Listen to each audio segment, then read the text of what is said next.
कहानी की शुरुआत एक सुनसान फैक्ट्री से होती है, जहां एक गैंग ने शाओयोंग को ज़ॉम्बियों से भरे पिंजरे के ऊपर बांध रखा था। गैंग लीडर ने कहा कि उसके सारे दोस्त मर चुके हैं और अब उसके जिंदा रहने का कोई कारण नहीं है।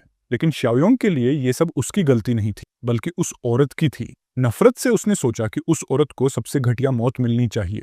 उधर वो औरत एक बड़े से आदमी के गले लगकर मजाक उड़ा रही थी। कह रही थी कि देखो, ये फिर मुझे धमका रहा है, और ये भी बोल रही थी कि चाहे जितना उसे टॉर्चर करो। यहाँ तक कि उसने शाओयोंग का मजाक उड़ाते हुए उसका शुक्रिया भी किया, क्योंकि जिन सप्लाईज को वो बेस में छुपा कर रखता था, उन्हें लूट कर अब ये लोग कुछ महीनों तक आराम से जी पाएंगे। थोड़ी देर बाद गैंग वालों ने शाओयोंग को ज़ॉम्बियों वाले पिंजरे में फेंक दिया। बंधा होने की वजह से वो खुद को बचा नहीं सका और ज़ॉम्बियों के झुंड ने उसे बेरहमी से नोच डाला। उस खौफनाक पल में शाओयोंग ने कसम खाई कि अगर उसे एक और मौका मिला तो चाहे जो भी कीमत चुकानी पड़े, वो क्वीजिंग को जरूर मारेगा। अचानक वो पसीने से तरबतर अपने घर के सोफे पर जाग गया। ये सब सिर्फ एक डरावना सपना था। तभी क्वीजिंग सामने आई और डिमांड करने लगी कि उसकी प्रॉपर्टी डीड पर अभी तक उसका नाम क्यों नहीं है।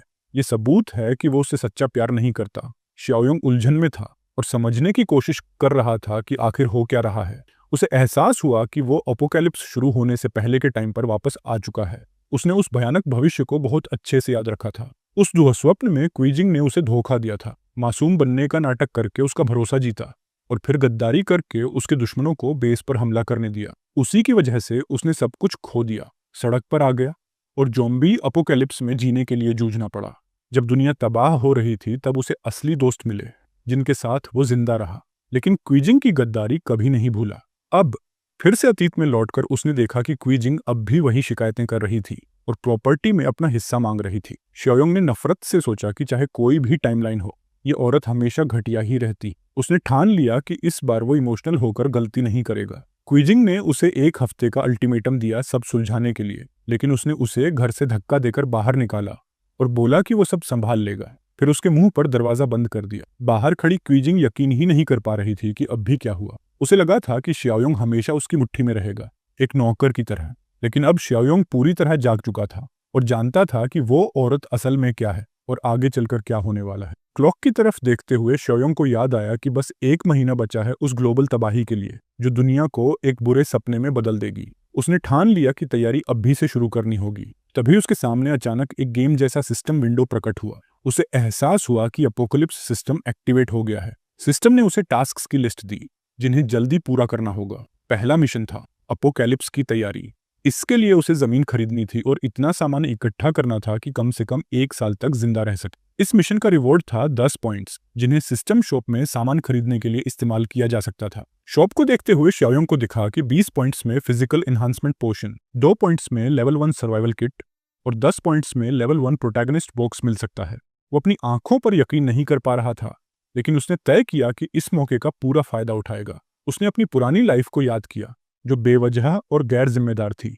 लेकिन अब वो जानता था कि सिर्फ 1 महीने में ज़ॉम्बी प्रकट होंगे और उसके पास वक्त बहुत कम है। उसने सोचा कि आखिरी बार थोड़ा लग्जरी एंजॉय कर लें और एक महंगे रेस्टोरेंट में खाना खाने चला गया। वहां उसने ऐसे ऐसे डिशेस ऑर्डर किए जो उसने कभी नहीं चखे थे और उन्हें ऐसे खाया जैसे ये उसकी जिंदगी का आखिरी नॉर्मल खाना हो। तभी उसके फोन पर कॉल आया। ये शुया थी, क्वीजिंग की फ्रेंड। शाओयोंग तुरंत समझ गया कि क्वीजिंग ने इसको भी शिकायतें की होंगी। कॉल उठाते ही शुया गुस्से में चिल्लाने लगी कि प्रॉपर्टी पर क्वीजिंग का नाम क्यों नहीं है। उसने कहा कि ये तो बस एक टेस्ट था और शाओयोंग फेल हो गया। फिर उसने डिमांड की कि तुरंत 1 मिलियन क्वीजिंग के अकाउंट में ट्रांसफर करे और घुटनों पर बैठकर माफी मांगे, वरना ब्रेकअप के लिए तैयार रहे। शाओयोंग को यह सब बेहद हास्यास्पद लगा और उसने कॉल काट दी। उसे पता था कि इन लोगों पर और वक्त बर्बाद नहीं करना है, उसे सिर्फ अपने मिशन पर ध्यान देना है। उसका पहला टारगेट था एक जमीन खरीदना, जहां वो ज़ॉम्बियों और इंसानों दोनों से बचने के लिए एक सिक्योर फोर्ट्रेस बना सके। बाद में वो एक रियल एस्टेट एजेंसी पहुंचा। वहां रिसेप्शनिस्ट ने पूछा कि वो घर खरीदना चाहता है या किराए पर लेना। शाओयोंग ने कहा, नहीं, इनमें से कोई नहीं। मैनेजर ने उसकी ड्रेस देखकर रिसेप्शनिस्ट को अंदर बुलाया और बोला कि जाओ, प्रोडक्ट्स रीस्टॉक करो। तुमने पिछले कुछ दिनों में कुछ नहीं सीखा। उसने कहा कि शाओयोंग असली कस्टमर नहीं हो सकता क्योंकि उसके कपड़े बहुत साधारण हैं और ये सब टाइम वेस्ट कर रहा है। मैनेजर ने ताना मारते हुए कहा कि शाओयोंग की औकात में तो बाथरूम किराए पर लेना भी मुमकिन नहीं है, और कसम खाई कि अगर वाकई उसके पास घर खरीदने लायक पैसे हुए तो वो डर्ट खा लेगा। शाओयोंग फिर भी शांत रहा और हल्की मुस्कान के साथ बोला कि बाद में वो उसे कुछ ताज़ा खिलाएगा। फिर उसने समझाया कि वो न तो घर किराए पर लेने आया है और न ही बेचने या खरीदने। बल्कि जमीन खरीदने आया है। जब उसने अपनी ब्लैक कार्ड दिखाई तो सबकी आंखें फटी की फटी रह गईं। रिसेप्शनिस्ट तुरंत पलटकर उसकी मदद करने आई और बोली कि मेरे साथ आइए, मैं आपको डिटेल में अवेलेबल लैंड प्लॉट्स दिखाती हूँ। उधर मैनेजर अब भी अड्डा रहा कि श्योयोंग सिर्फ दिखावा कर रहा है, उसके पास सच में पैसे नहीं है। फिर भी एजेंट ने एक कैटलॉग खोलकर अलग अलग लोकेशन, उनकी खूबियां और कमजोरियां बताना शुरू किया ताकि वो सही जगह चुन सके। श्योयोंग ने कहा कि उसे एक्स्ट्रा एक्सप्लेनेशन नहीं चाहिए, बस सीधा ऐसी जगह बताओ जो उसके रिक्वायरमेंट से मैच करती हो। उसने साफ बोला कि उसे पहाड़ और पानी के पास जमीन चाहिए, बेस्ड होगा अगर कोई नदी भी हो, और साथ ही ट्रांसपोर्टेशन आसान हो, यहाँ तक कि वहाँ फैक्ट्री भी बन सके। मैनेजर जू ने बीच में टोका और बोला कि ये रिक्वायरमेंट ईस्टर्न डिस्ट्रिक्ट वाली प्लॉट से मैच करते हैं, लेकिन एजेंट औरत ने कहा कि वहाँ तो अधूरी पड़ी फैक्ट्रियां हैं जिन्हें किसी भी सीरियस कस्टमर को बेचना नामुमकिन है। मैनेजर जू फिर से उसे नीचा दिखाने लगा कि श्याओयोंग बस बेवकूफ़ी की बातें कर रहा है और उसे खरीदने का इरादा ही नहीं है। लेकिन श्याओयोंग ने सीरियस होकर पूछा कि क्या ईस्टर्न डिस्ट्रिक्ट सच में उसके रिक्वायरमेंट पर खरा उतरता है। एजेंट ने हाँ में जवाब दिया और समझाया कि वहाँ सिर्फ अधूरी फैक्ट्रियां हैं जिनकी स्ट्रक्चर प्रॉब्लम अभी तक हल नहीं हुई। श्याओयोंग ने गहराई से सोचा और समझा कि असल में वही जगह उसके लिए परफेक्ट है।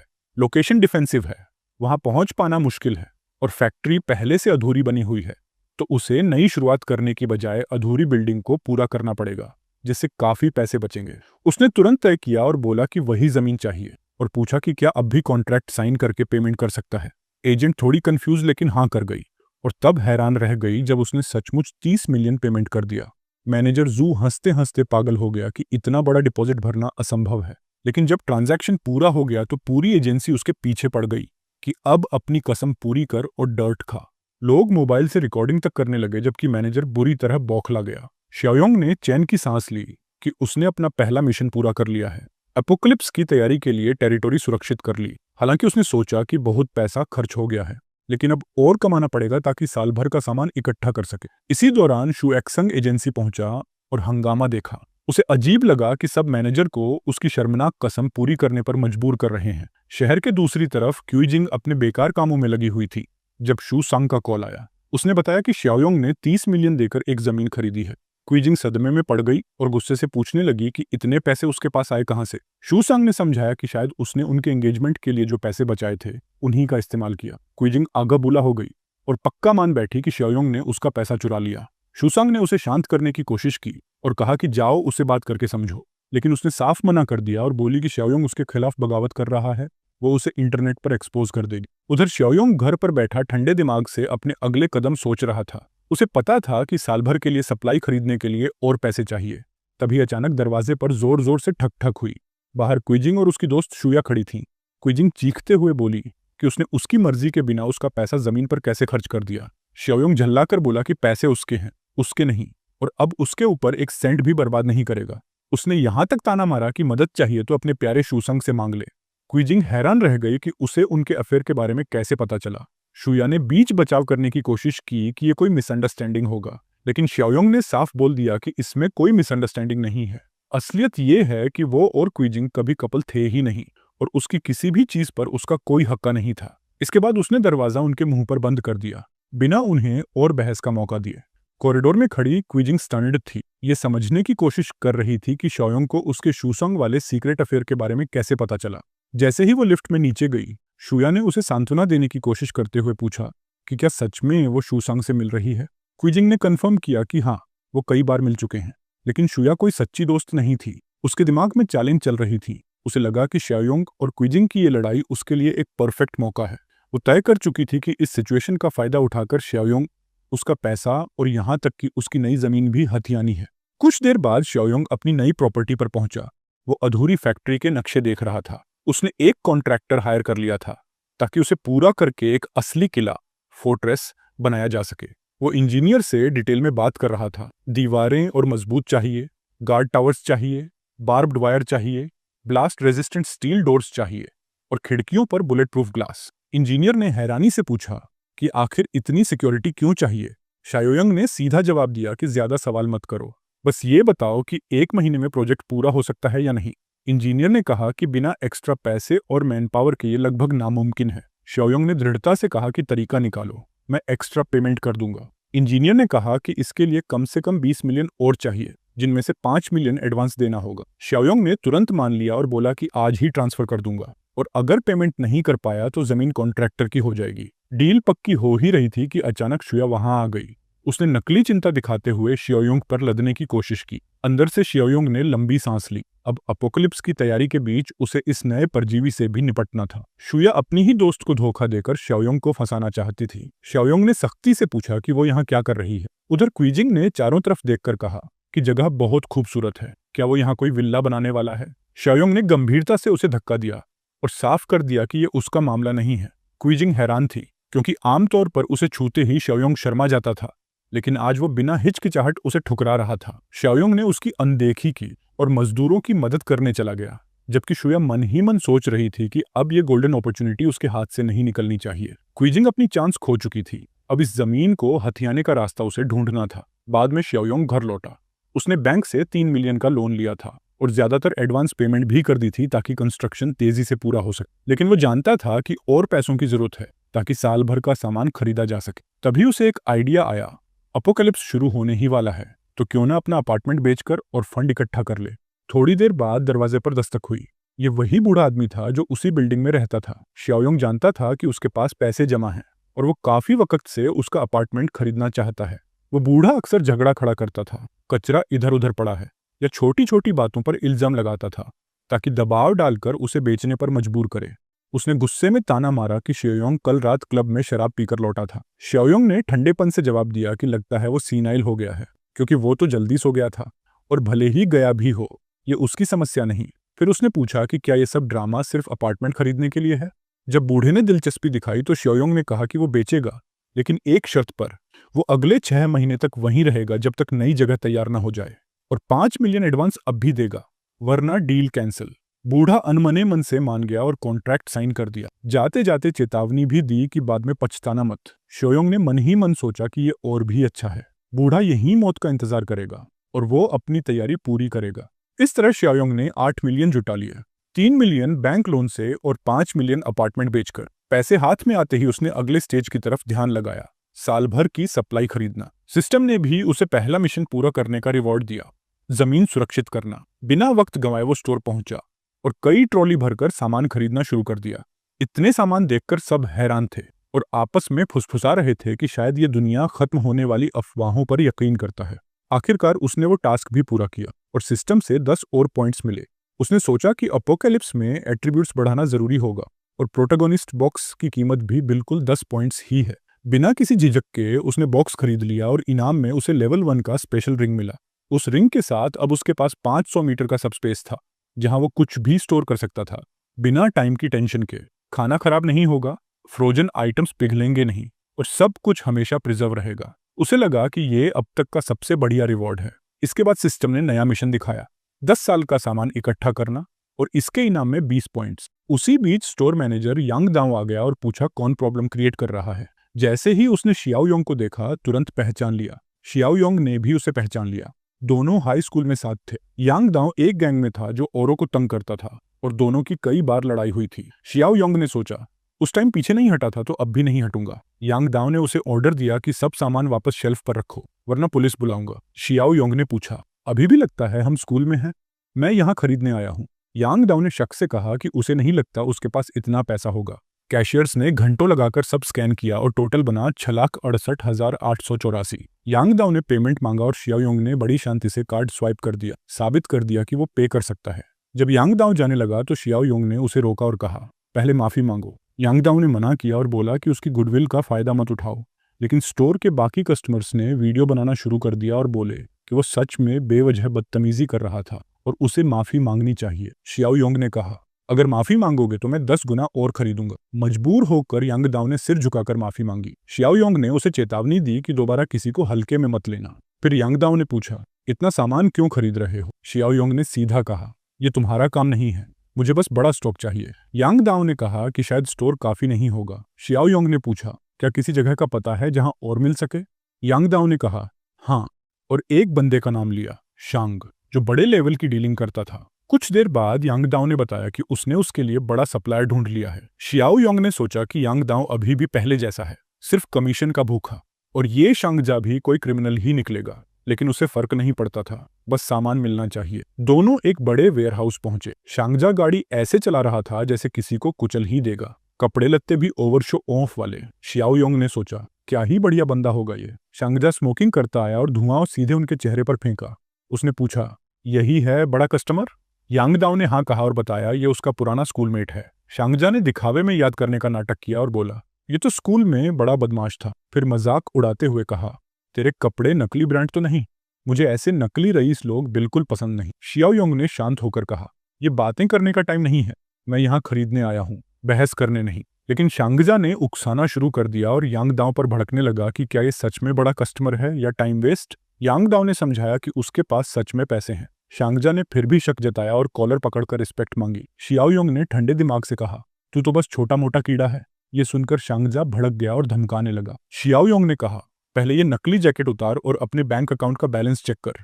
जब शांगजा को पता चला कि उसने एक ही सुपरमार्केट ट्रिप में 1 मिलियन से ज्यादा खर्च कर डाला है तो वह शॉक हो गया। शियाओयोंग ने साफ कहा कि वो मजाक करने नहीं आया। उसने ऑफर दिया कि वो 5 मिलियन एक साथ ट्रांसफर कर सकता है, बस सामान असली होना चाहिए और घर पर ट्रक से डिलीवर होना चाहिए। शांगजा ने पूछा, किस तरह का सामान चाहिए? शियाओयोंग बोला, चावल, तेल, नमक, ड्रिंक्स और कोई भी लॉन्ग लास्टिंग फूड। शांगजा बहुत खुश हुआ और सोचा, आज तो जैकपॉट लग गया। पुराने एक्सपायर्ड स्टॉक को भी ठेल दूंगा। वेयर हाउस के अंदर उसने 10% डिस्काउंट ऑफर किया, लेकिन शियाओयोंग ने ध्यान से सब देखा और पाया कि काफी सामान एक्सपायर्ड है। उसने साफ कहा कि प्राइस क्वालिटी पर डिपेंड करेगा। शांगजा ने 50% डिस्काउंट पर एक्सपायर्ड सामान ऑफर किया, लेकिन शियाओयोंग ने मना किया और कहा कि वो कचरे के लिए पे नहीं करेगा। उसने कहा कि वो पूरा 5 मिलियन सिर्फ अच्छे सामान पर लगाएगा, लेकिन फिर भी उसने बोला कि एक्सपायर्ड सामान भी ले लेगा, लेकिन उसका पेमेंट अगले महीने करेगा। शांगजा ने शक से पूछा कि उसे एक्सपायर्ड सामान क्यों चाहिए। शियाओयोंग ने कहा, ये तुम्हारा काम नहीं है, और धीरे से बोला, कुछ ही दिनों में ये एक्सपायर्ड सामान सोने से भी कीमती होगा। शांगजा और पूछने लगा तो शियाओयोंग ने उसे चुप करा दिया और बोला कि डिलीवरी एड्रेस भेज दूंगा, बस अपना काम कर। इसी बीच शियाओयोंग को एक और बिजनेस कॉल आया और उसे महसूस हुआ कि वो अब बड़ा आदमी बनता जा रहा है। उसने शांगजा से कहा कि सब कुछ हैंडल करे क्योंकि उसे और काम निपटाने हैं। उसके जाते ही यांगदाओ ने शांगजा से कहा, कितना बड़ा कस्टमर था ना?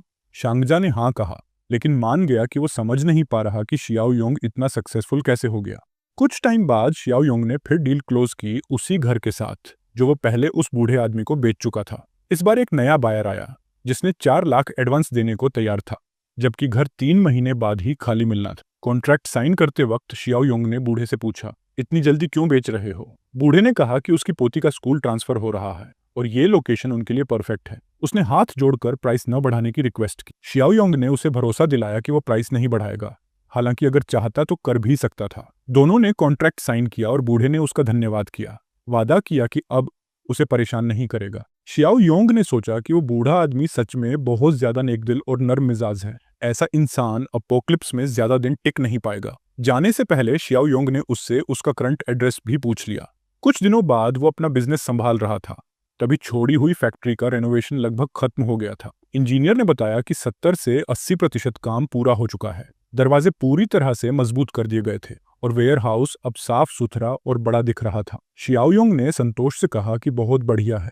और शांगजेड को कॉल करके कहा कि अब सप्लाई लाया जा सकता है। थोड़ी देर बाद कई ट्रक्स उस फैक्ट्री वेयरहाउस में सामान उतारने लगे। बहुत से वर्कर्स आए और सबको अरेंज करने लगे क्योंकि शियाओयोंग ने स्पीड डिमांड की थी। उसे सब तैयार चाहिए था अपोक्लिप्स शुरू होने से पहले। समय काफी नजदीक था और शियाओयोंग खुद लोगों को ऑर्गेनाइज कर रहा था। सामान को अलग अलग कैटेगरी में बांट रहा था, जैसे फूड, सब्जियां, मछली और मीट।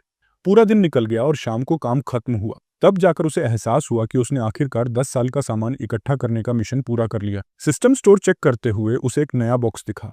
पहले वाले लेवल 1 अपोक्लिप्स फार्मर बॉक्स के अलावा अब एक स्किल अवेकनिंग बॉक्स भी था। उसे लगा कि किस्मत बहुत मेहरबान है, अपोक्लिप्स शुरू होने से पहले ही ये मिल गया। बिना देर किए उसने अवेकनिंग बॉक्स खरीदा और उसे मिला माइंड्स आई लेवल 1।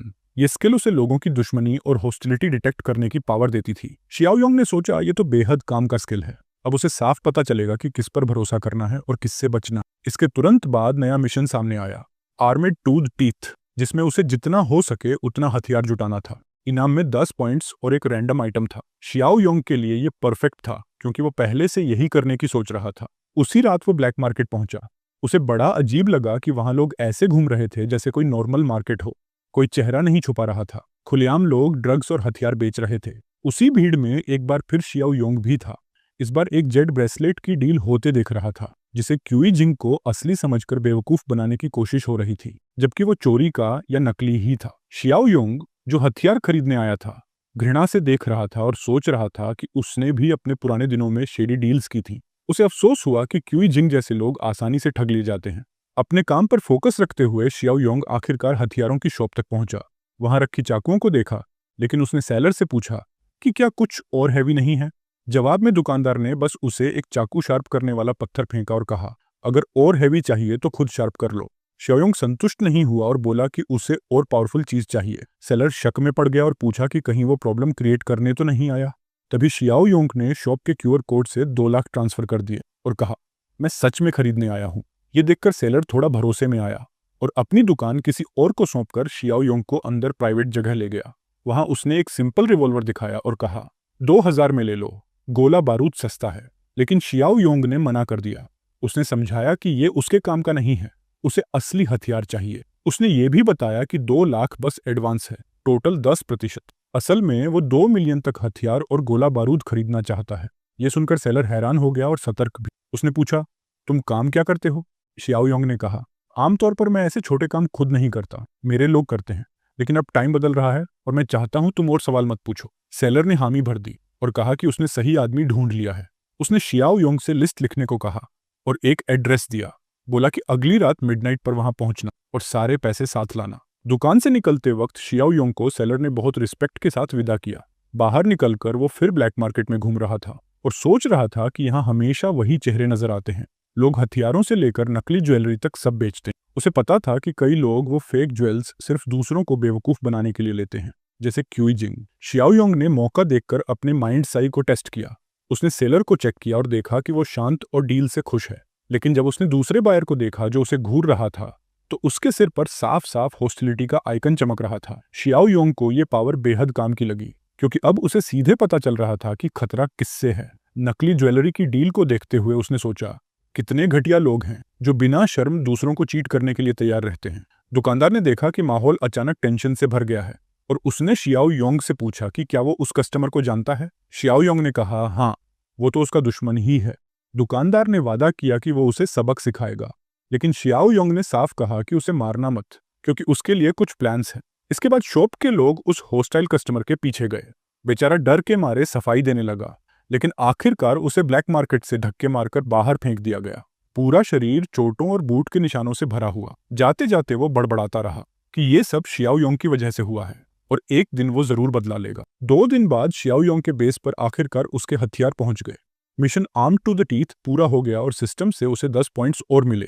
अब टोटल 20 हो गए थे। उसके पास अब पिस्तौलें थीं, सबमशीन गन्स थीं, ढेर सारा गोला बारूद था और एक्स्ट्रा रिवॉर्ड में उसे मिला लेवल 2 फिजिकल एनहांसमेंट पोशन। शियाओ योंग बहुत एक्साइटेड था, क्योंकि इस पोशन का असर स्टोर में मिलने वाले पोशन से डबल था। बिना हिचकिचाए उसने इसे पी लिया। सिस्टम चेक करते हुए उसे पता था कि एक नॉर्मल आदमी के पास लगभग 5 फिजिक पॉइंट्स होते हैं। इस पोशन से उसे 2 पॉइंट्स मिले और उसकी ताकत सीधे 40% बढ़ गई। और आगे बढ़ने के लिए उसने एक और लेवल 1 पोशन खरीदा और उसे भी यूज कर लिया। अब उसके पास 8 फिजिक पॉइंट्स थे, यानी एक आम आदमी से 60% ज्यादा स्ट्रेंथ। उसने टेस्ट करने के लिए एक स्टील की रॉड उठाई और एक ही किक में उसे न सिर्फ मोड़ दिया बल्कि दीवार में घुसा भी दिया। संतोष से उसने सोचा कि अब इस ताकत के साथ वो किसी से भी लड़ाई में पीछे नहीं हटेगा, चाहे इंसान हो या ज़ॉम्बी। हथियार ज्यादा जगह नहीं घेरते थे, तो उसने सबको स्पेशल रिंग में स्टोर कर दिया। उसे याद आया कि परसों से अपोक्लिप्स शुरू होने वाला है और उसने मन ही मन चेक किया कि और क्या तैयारियां करनी है। तभी उसे याद आया उस बूढ़े इंसान की जो हमेशा उससे अच्छा बर्ताव करता था। इतना सब झेलने और इंसानों की गद्दारी जानने के बाद भी शियाओ योंग उस इंसान को नजरअंदाज नहीं कर सकता था। उसने तय किया कि उसे भी कुछ जरूरी सामान भेज देगा ताकि उसकी सर्वाइवल चांस बढ़ जाए। ये एक तरह से उसका शुक्रिया अदा करना भी था, क्योंकि पहले वही उसकी मदद कर चुका था। अगली सुबह शियाओ योंग उस बूढ़े आदमी के घर गया। जीपीएस का शुक्र था, वरना वो छोटा सा घर ढूंढना काफी मुश्किल था। सीढ़ियां चढ़ते हुए उसने सोचा कि बूढ़े की तबीयत सच में अच्छी नहीं है, इसलिए तो वो इतना बेचैन था घर बदलने के लिए। दरवाजा खटखटाने से पहले ही शियाओ योंग ने सोचा कि शायद सामान बाहर ही रख देना सही रहेगा, क्योंकि वो ये नहीं बताना चाहता था कि ये सब रिंग से कैसे निकाला। उसने ध्यान से सारे बॉक्स बाहर निकाले और जमीन पर रख दी। दरवाजा खुला तो बूढ़े ने वैसा ही एक्सप्रेशन दिया जैसे कोई किराया मांगने आया हो, लेकिन सामने इतने सारे बॉक्स देखकर वो हैरान रह गया। उसने उलझन में पूछा कि ये सब क्या है। शियाओयोंग ने बस इतना कहा कि बाद में समझा देगा, अभी जल्दी सब अंदर रख लो वरना पड़ोसी देख लेंगे। अंदर ले जाने के बाद बूढ़े ने कहा कि जवानों में सच में कितनी एनर्जी होती है, जबकि वो तो अब उम्र के कारण 2-4 बॉक्स भी नहीं उठा सकता। शियाओयोंग ने घर का जायजा लिया और देखा कि दरवाजा काफी मजबूत है। फिर उसने बूढ़े से कहा कि इन सप्लाईज का सही इस्तेमाल करना, ये कम से कम आधा साल निकालने के लिए काफी होंगी। उसने चेतावनी दी कि कल से दुनिया पूरी तरह बदल जाएगी। तभी उसकी नजर एक फोटो पर गई जो टेबल पर रखा था। उसमें बूढ़ा और एक लड़की थी। शियाओयोंग ने पहचान लिया, वो उसकी पिछली जिंदगी की दोस्त शान शान थी। हैरानी से उसने पूछा, क्या आपकी पोती का नाम सच में शान शान है? बूढ़े ने हाँ कहा और उल्टा पूछा कि वो कैसे जानता है, क्योंकि उसने पहले कभी ये बात नहीं बताई थी। शियाओयोंग ने पूछा कि वो अब भी कहाँ है। बूढ़े ने बताया कि वो अपने होम टाउन में पढ़ रही है और जैसे ही घर शिफ्टिंग का काम पूरा होगा वो उसे नई स्कूल में ट्रांसफर कर देगा। सारे डॉक्यूमेंट्स लगभग तैयार हैं। शियाओयोंग को अपनी पिछली लाइफ याद आ गई। उसे साफ याद था कि शान शान खुद को गुनहगार मानती थी, क्योंकि उसके दादा उसे बचाने की कोशिश में मर गए थे। शुरुआत में वो स्कूल में फंसी हुई थी और बूढ़े ने अपनी जान दांव पर लगा दी थी। इस बार शियाओयोंग ने ठान लिया कि ऐसा नहीं होगा। उसने बूढ़े से कहा कि अब वो घर नहीं बदलेगा और उसने प्रॉपर्टी बेचने का विचार भी छोड़ दिया है। उसने साफ कहा कि कल से दुनिया असली नर्क बन जाएगी। उस वक्त न घर मायने रखेगा न स्कूल, कुछ भी नहीं। अब सबसे जरूरी काम है शान शान को स्कूल से लाना। बूढ़ा हैरान होकर पूछने लगा कि वो ऐसी बातें क्यों कर रहा है। शियाओयोंग ने उसे समझाया, क्या तुम जानते हो अकाल झेल रहे देशों में लोग कैसे रहते हैं? सब भूख से तड़पते हैं, हर कोई मिजरी में होता है। कल से पूरी दुनिया वैसी हो जाएगी। और प्रूफ के तौर पर उसने अपना स्पेशल रिंग दिखाया। एक झटके में घर के सारे सामान को उसमें खींच लिया। बूढ़ा दंग रह गया और बोला, ये कैसी जादूगरी है? शियाओयोंग ने समझाया कि उसके पास सुपरनेचुरल पावर्स हैं और वो भविष्य देख सकता है। उसने कहा कि वो चाहता है कि बूढ़ा और शान शान दोनों जिंदा रहें, इसलिए उसे उसकी बात माननी होगी। उसने पूछा कि शान शान का स्कूल कहाँ है। थोड़ी देर बाद दोनों कार में बैठकर निकल पड़े। बूढ़ा अभी भी डरा हुआ था, लेकिन उसके साथ चला। शियाओयोंग जल्दी में था क्योंकि उसे पता था कि बहुत जल्द सब शुरू होने वाला है। उसने पूछा कि क्या बूढ़े को पता है पोती का डोर्म कहाँ है। बूढ़े ने हाँ कहा और गाइड करने लगा। उधर स्कूल के गेट पर शान शान पर हमला हो रहा था। एक लड़की जो गुस्से में थी क्योंकि जिस लड़के को वो पसंद करती थी उसका ध्यान शान शान पर था। उसने शान शान को जोरदार थप्पड़ मारा। शान शान ने समझाने की कोशिश की कि ये सब एकतरफा है। उसने खुद उस लड़के से साफ कह दिया था कि वो उसके साथ नहीं होगी, लेकिन दूसरी लड़की ने आकर उसे लात मार दी और बोली कि ये सब बहाने हैं। वो दोनों मिलकर उसे गालियां देती जा रही थीं। तभी अचानक शियाओयोंग और उसका दादा पहुंच गए और उन्होंने सख्ती से कहा, पीछे हटो। लेकिन तब गुंडों का एक ग्रुप आ गया जिनके हाथ में चाकू और बेसबॉल बैट्स थे। सिचुएशन खतरनाक हो गई। फिर भी बूढ़ा बिना झिझके उन पर टूट पड़ा।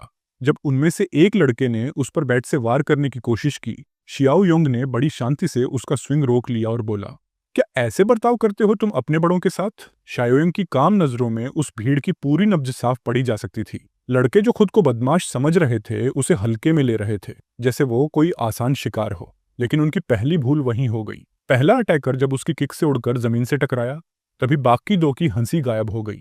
अब वो संभल कर आगे बढ़े। एक के हाथ में नाइफ और दूसरे के पास बैट था। शियाओयोंग पहले से ही पूरी तरह शांत था। उसकी रिफ्लेक्सेस अब फिजिकल एनहांसमेंट की वजह से और भी शार्प हो चुकी थीं। बैट वाले का वार उसने आसानी से डॉज की और अगले ही पल उसकी गर्दन पकड़कर उसे जमीन पर पटक दिया।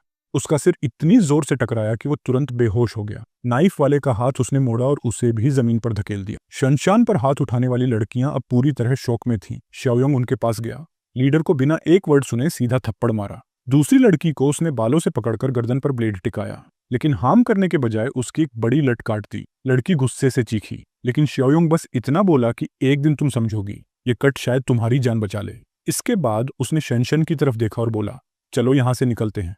कार में बैठते ही शनशन की कंफ्यूजन साफ झलक रही थी। वो पूछ रही थी, हम कहाँ जा रहे हैं और तुम हो कौन? कार तेजी से आगे बढ़ी तो उसने प्रोटेस्ट किया कि वो ऐसे अपनी स्कूल छोड़कर नहीं जा सकती। दादाजी ने वही समझाने की कोशिश की जो शियाओयोंग पहले उन्हें बता चुका था कि अब फैमिन और मिजरी का टाइम आने वाला है। लेकिन शान को भरोसा नहीं हुआ। उसने अपने दादा को फिर से टोका कि वो हमेशा ऐसी बातें सुनकर फंस जाते हैं। इस बार बूढ़े ने जोर देकर कहा कि ये सब सच है। शियाओयोंग ने कामली बीच में कहा कि स्कैम कोई नहीं है, ये सब बातें उसने खुद बताई थीं। शान ने घबराकर पूछा, तुम आखिर हो कौन? शियाओयोंग ने हल्की मुस्कान के साथ कहा, मुझे ब्रदर शिया बुला सकती हो। उसने उसकी मदद के लिए थैंक्स तो बोला, लेकिन अब भी सब कुछ उसे अजीब लग रहा था। वो जानना चाहती थी कि ये फैमिन आखिर है क्या। शाओयोंग ने एक्सप्लेन किया कि फैमिन बस एक शब्द है जिससे उसने उसके दादा को समझाया था। असली चीज है अपोकलिप्स। ये सुनकर शान शान के होश उड़ गए। उसने कहा कि अपोकलिप्स बहुत जल्दी शुरू होगा, बस कुछ सेकंड्स में। उसने उसे फोन चेक करने को कहा। शान शान ने फोन खोला तो पहले ही न्यूज वीडियो में दिख रहा था कि सबवे में कोई आदमी रैबिट जानवरों की तरह दूसरों को काट रहा है। एक के बाद एक नए वीडियोस आने लगे जहां लोग बेहोश होकर ज़ॉम्बीज जैसे रूप ले रहे थे। शाओयोंग ने गंभीर टोन में कहा, यह बस शुरुआत है, कल से असली अपोकलिप्स शुरू होगा। उसने एक्सप्लेन किया कि जल्द ही प्रोविंस बी समेत कई जगहों पर टॉक्सिक मिस्ट फैल जाएगी। यह धुंध हर लिविंग बीइंग को इन्फेक्ट कर देगी। कुछ लोग सीधे ज़ॉम्बी में बदलेंगे और जो नहीं बदलेंगे वो इन ज़ॉम्बीज के हाथों मारे जाएंगे और फिर से ज़ॉम्बी बन जाएंगे। शान शान ने कहा कि उसने ज़ॉम्बी सिर्फ मूवीज और गेम्स में देखे हैं। शाओयोंग ने कोल्ड टोन में कहा, अब तुम्हारे सामने असली दुनिया बदलने वाली है। जो तुम्हें फिक्शन लगती थी वो कल से हकीकत होगी। बात करते करते ट्रैफिक अचानक जैम हो गया। इमरजेंसी लेन भी ब्लॉक थी। शाओयोंग का चेहरा सख्त हो गया। उसे पता था कि अगर यही हाल रहा तो ज़ॉम्बीज के झुंड उन तक पहुंच सकते हैं। तभी एक काली कार ने उनकी गाड़ी को साइड स्विप किया और इमरजेंसी लेन से जबरदस्ती निकलने लगी। शाओयोंग गुस्से में आ गया और कार को डिलिबरेटली ब्लॉक करने लगा। दोनों ड्राइवर्स में गाली ग्लौज होने लगी। लगभग 1 घंटे बाद जब ट्रैफिक क्लियर हुआ, वही ब्लैक कार फिर से उनके सामने आई और ओवरटेक करने की कोशिश की। शनशन ने वार्न किया और दादाजी ने कहा इग्नोर करो, लेकिन शाओयोंग ने कोल्डली रिप्लाई किया कि नॉर्मल टाइम में छोड़ देता, लेकिन अब नहीं।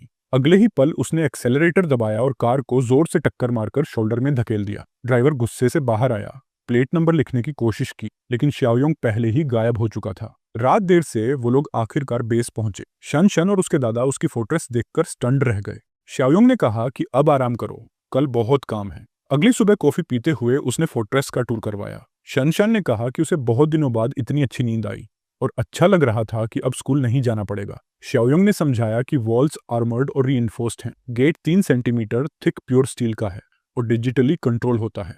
परमिशन के बिना यहाँ कोई इनसाइड नहीं आ सकता, उसने साफ कहा। शनशन ने पूछा कि अगर सर्वाइवर्स हेल्प मांगने आए तो क्या होगा। शाओयोंग उसे बाहर लेकर गया और बोला, अपोकलिप्स में इंसान का दिल अनप्रेडिक्टेबल हो जाएगा। जब सोसाइटी कोलैप्स होगी, लोग अपनी असली नेचर दिखाएंगे, सेल्फिशनेस और क्रूअल्टी। उसने टेम्परेरी शेल्टर दिखाया जो फोर्ट्रेस के बाहर था और बोला कि सर्वाइवर्स वहीं रह सकते हैं, लेकिन अंदर आने की परमिशन कभी नहीं मिलेगी। फिर उसने फूड स्टोरेज दिखाया और सेक्शंस एक्सप्लेन किए। अंदर जाने से पहले उसने माइंड्स आई से दोनों को चेक किया और देखा कि वो सच में उस पर ट्रस्ट करते हैं। इसके बाद उसने स्पेशल रिंग से क्रेट्स भरकर वेपन्स निकाले और कोल्डली कहा, अपोकलिप्स में आर्ममेंट ही सर्वाइवल की असली गारंटी है। सब कुछ कंट्रोल में रखना बहुत जरूरी था ताकि हथियार गलत हाथों में न पड़ जाएं। दादाजी ने तुरंत उसकी बात से सहमति जताई। तभी शाओयोंग के सिस्टम में एक नया मिशन पॉपअप हुआ। कंडीशन थी शासन से मिलना और अब एक नया टास्क सीरीज ट्रिगर हो गया, ओल्ड कंपेनियन। अगला मिशन था उसके पुराने साथी जंगची को बचाना, जिसके बदले उसे 20 पॉइंट्स मिलने वाले थे। सिस्टम में एक बड़ा एरो दिखाई दिया जो सीधा जंगची की लोकेशन बता रहा था। उसी समय शाओयोंग ने दोनों से कहा कि उसे तुरंत जाना होगा ताकि किले के लिए एक और आदमी भर्ती कर सके, लेकिन उन्होंने एक बात अच्छे से याद रखनी होगी, बिना परमिशन कोई भी किले में दाखिल नहीं होगा और हथियार पूरी तरह सख्त निगरानी में रहेंगे। इधर एक करोके बार में जंगी अपने दोस्तों के साथ गाना गा रहा था और शराब पीकर मस्ती कर रहा था। कुछ देर बाद वह एक दोस्त के साथ बाहर निकला, वॉशरूम और नए ड्रिंक्स लेने। कॉरिडोर में अचानक एक लड़की उससे टकरा गई। गलती लड़की की थी, फिर भी जंगी ने माफी मांग ली, लेकिन लड़की के साथ आया लड़का भड़क गया। उसने जंगी को धक्का दिया और बोला कि आंखें खोलकर चला कर। जंगी का दोस्त बोला सब ठीक है और वो आदमी पागल लगता है, बेवजह लड़ाई करना चाहता है। उस आदमी ने गुस्से में दोस्त को भी पकड़ लिया और कॉलर से झकझोर दिया। तभी एक कारोके का कर्मचारी बीच बचाव करने आ गया और बोला कि सब बंद करो। वो आक्रामक आदमी कर्मचारी पर ही चिल्ला पड़ा, मुझे छूकर तू बेइज्जती कर रहा है। कर्मचारी शांत रहा और बोला कि बाहर निकलो, बाकी मैं देख लूंगा। इतने में जंगी और उसका दोस्त चुपके से निकल गए। जब वे कमरे में लौटे तो दोस्तों ने पूछा क्या हुआ। दोस्त ने बताया कि अभी अभी गलियारे में झगड़ा होते होते बचा। जांगची ने बात टाल दी और बोला कि सब खत्म हो गया, अब मजे करो। लेकिन असली खतरा तो अभी शुरू होना था। थोड़ी देर बाद वही आक्रामक आदमी वापस आया, इस बार पूरी गैंग के साथ। यहां तक कि वो कर्मचारी भी जिसने झगड़ा छुड़ाया था अब बुरी तरह पिटा हुआ उनके साथ था। उन्होंने कमरे का दरवाजा तोड़ डाला। गैंग लीडर ने सीधा इशारा करके बोला, अब हिसाब अलग तरीके से होगा। जैंगची का एक दोस्त घबराकर पूछ बैठा, क्यों कर रहे हो ये सब? लेकिन जवाब देने की जगह लीडर ने व्हिस्की की बोतल उसके सिर पर तोड़ दी। दोस्त वहीं गिर पड़ा। जैंगची चिल्लाया, चोंग, और उसे बचाने दौड़ा। बाहर शाओयोंग करोके बार पर पहुंच चुका था। उसने सोचा, एग्जैक्टली व्हाट आई एक्सपेक्टेड। दुनिया खत्म होने वाली है और ये कमीना यहाँ गाना गा रहा है। कमरे के अंदर बोतल फोड़ने के बाद आक्रामक आदमी ने अपनी गर्ल से पूछा, अब ठीक लगा? लड़की बोली, नहीं, टकराया वो दोस्त नहीं था, असली जेंगची था। गैंग लीडर ने सीधे जेंगची पर उंगली कर दी। चोंग दोस्त उठने की कोशिश करता है, मगर उसे फिर से सिर पर चोट लगती है और वह बुरी तरह घायल हो जाता है। यह देखकर जांगची का गुस्सा फूट पड़ा और उसने गैंग के गुंडों से सीधी लड़ाई शुरू कर दी। इसी बीच कराओके का कर्मचारी अचानक अजीब तरह से बीमार होने लगा। लड़ाई के दौरान उसने एकदम से ज़ॉम्बी का रूप ले लिया। उसका पहला शिकार गैंग का ही एक सदस्य बना, जिसकी गर्दन उसने नोच डाली। चारों तरफ हड़कंप मच गया। उसने एक और को काट लिया और पूरे कमरे में दहशत फैल गई। तभी कोई मजबूत हाथ उसे रोकता है, शाओयांग। उसने ज़ॉम्बी को पकड़कर बड़े स्क्रीन पर दे मारा और आदेश दिया, सब चुप रहो। लोग हैरान थे कि उसने सिर्फ एक हाथ से उस दानव को रोक लिया। गैंग लीडर घबराकर बोला, ये कमीना है कौन? शाओयांग ने नजरें जंगची पर टिकाई और पूछा, तुम्हें काटा तो नहीं? जैंगची हक्का बक्का रह गया और बोला, ना नहीं, और मैं तुम्हें जानता भी नहीं। शाओयांग ने ठंडे अंदाज में कहा, फॉलो मी, डिटेल्स बाद में समझाऊंगा। गैंग लीडर फिर उछला और बोला, यह खत्म नहीं हुआ। तभी जो आदमी पहले काटा गया था वह चक्कर खाकर गिर पड़ा और उसके चेहरे से साफ दिख रहा था कि वह संक्रमित हो चुका है। शाओयांग ने बिना वक्त गंवाए उसे उठाकर पास के कमरे में फेंक दिया और दरवाजा बंद कर दिया। उसने सोचा, कम से कम अब तक तो ये ज़ॉम्बी दरवाजा खोलना नहीं जानते। फिर उसने जंगची की तरफ मुड़कर कहा, किसे नीचे ले जाना चाहते हो? जंगची उलझन में पड़ गया और बोला, हम सच में एक दूसरे को जानते हैं? मगर सवाल अधूरा ही रहा, क्योंकि गैंग का एक और गुंडा उस पर टूट पड़ा। शाओयांग ने उसे पकड़कर सीधे उसके चेहरे को कांच की मेज पर दे मारा।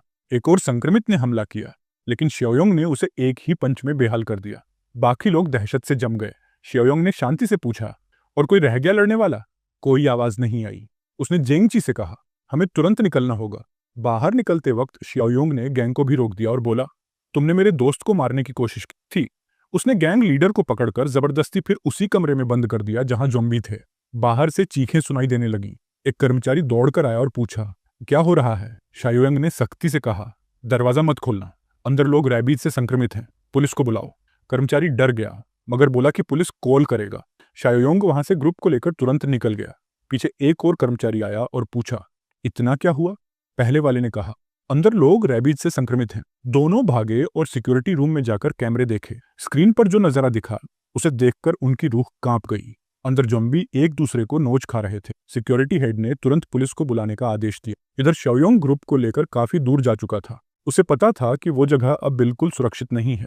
कार में बैठते ही जंगची ने गहरी सांस लेकर शाओयांग का शुक्रिया अदा किया और पूछा, तुम आखिर हो कौन? शाओयांग ने बस इतना कहा, मैं वो हूं जिसे तुम्हें बचाने के लिए हायर किया गया है, बाकी तुम्हें जानने की जरूरत नहीं। जांगची के एक दोस्त ने पूछा, ये रेबीज वाली बात तुमने बोली थी, लेकिन ऑनलाइन तो सब कहते हैं कि ऐसा कुछ होता ही नहीं। शाओयांग ने सीधा पलटकर जवाब दिया, तो जो अभी तुमने अपनी आंखों से देखा वो कोई इल्यूजन था क्या? फिर दूसरे ने पूछा, कोई दवा, कोई क्योर है क्या इसका? शाओयांग ने ठंडे स्वर में कहा, नहीं, इस डिजास्टर का कोई इलाज नहीं, ये हर घंटे और बदतर होता जाएगा। गाड़ी शहर की सड़कों से गुजर रही थी और बाहर का नजारा और भी डरावना था। लोग एक दूसरे पर टूट रहे थे, काट रहे थे, इन्फेक्शन फैल रहा था और क्योस हर तरफ था। शाओयांग ने सबको चेतावनी दी, बहुत जल्द हालात पूरी तरह कंट्रोल से बाहर हो जाएंगे। अगर सरवाइव करना है तो मेरी कमांड बिना सवाल माने चलनी हो। उसी वक्त सिस्टम सामने आया। मिशन रेस्क्यूड कंपेनियन पूरा हो चुका था, वॉल्यूम 1 कंप्लीट, और उसे 20 पॉइंट्स मिल चुके थे। शाओयांग ने सोचा कि अब सिस्टम शॉप चेक करनी चाहिए। 3 मेन बॉक्सेस अवेलेबल थे, level 1 post apocalyptic farmer box, level 1 supply box और लेवल 1 वेपन्स बॉक्स। हर एक की कीमत 2 पॉइंट थी। वो सोचने लगा कि तुरंत खरीद ले या मैनुअल रिफ्रेश कर। किसी भी हाल में ये बॉक्स उसके लिए फ्यूचर में बहुत काम के होने वाले थे। उसने तय किया कि किले पर लौटने के बाद इस पर फोकस करेगा। लेकिन इस समय एक और बड़ी समस्या सामने थी। उसे नहीं पता था कि किस पर भरोसा किया जाए। उसे अच्छे से याद था कि पिछली जिंदगी में जंगी के दोस्तों में से किसी एक ने उसे बिट्रे किया था। अपोकलिप्स के शुरुआती दिनों में शाओयांग का पूरा डॉम उजड़ गया था, सब मारे गए, सिर्फ जंग बचा था। लेकिन आज तक उसे नहीं पता चला कि 3 दोस्तों में से गद्दार कौन था। उधर क्विजिंग की बातचीत चल रही थी शूसांग से। वह डरी हुई थी और बार बार पूछ रही थी कि जिन सप्लाईज का उसने वादा किया था वो कहाँ हैं। बाहर पूरा माहौल केओस से भरा था और उसके पास तो हिम्मत भी नहीं थी कि किसी सुपरमार्केट में कदम रखे। शूसांग ने कहा कि वो सप्लाईज जल्द भेज देगा, बस इस समय दूसरे काम संभाल रहा है। तभी अचानक दरवाजे पर नॉक हुई और क्विजिंग बुरी तरह चौंक गई। उसने पीपहोल से झांका तो राहत मिली कि ये बस शुया थी। उसने हंसकर कहा, यार दिल का दौरा पड़ जाता लगभग। शुया ने बताया कि ग्राउंड फ्लोर वाले बूढ़े को आज सुबह ही पुलिस और एम्बुलेंस लेकर चली गई, तभी तो बिल्डिंग में इतना हंगामा मचा था। लेकिन शुया ने यह भी जोड़ा कि ये इन्फेक्शन उतना खतरनाक नहीं लग रहा जितना लोग कह रहे हैं। दोनों फिर से सप्लाइज की बात करने लगे। क्विजिंग को शूसंग पर कोई भरोसा नहीं था।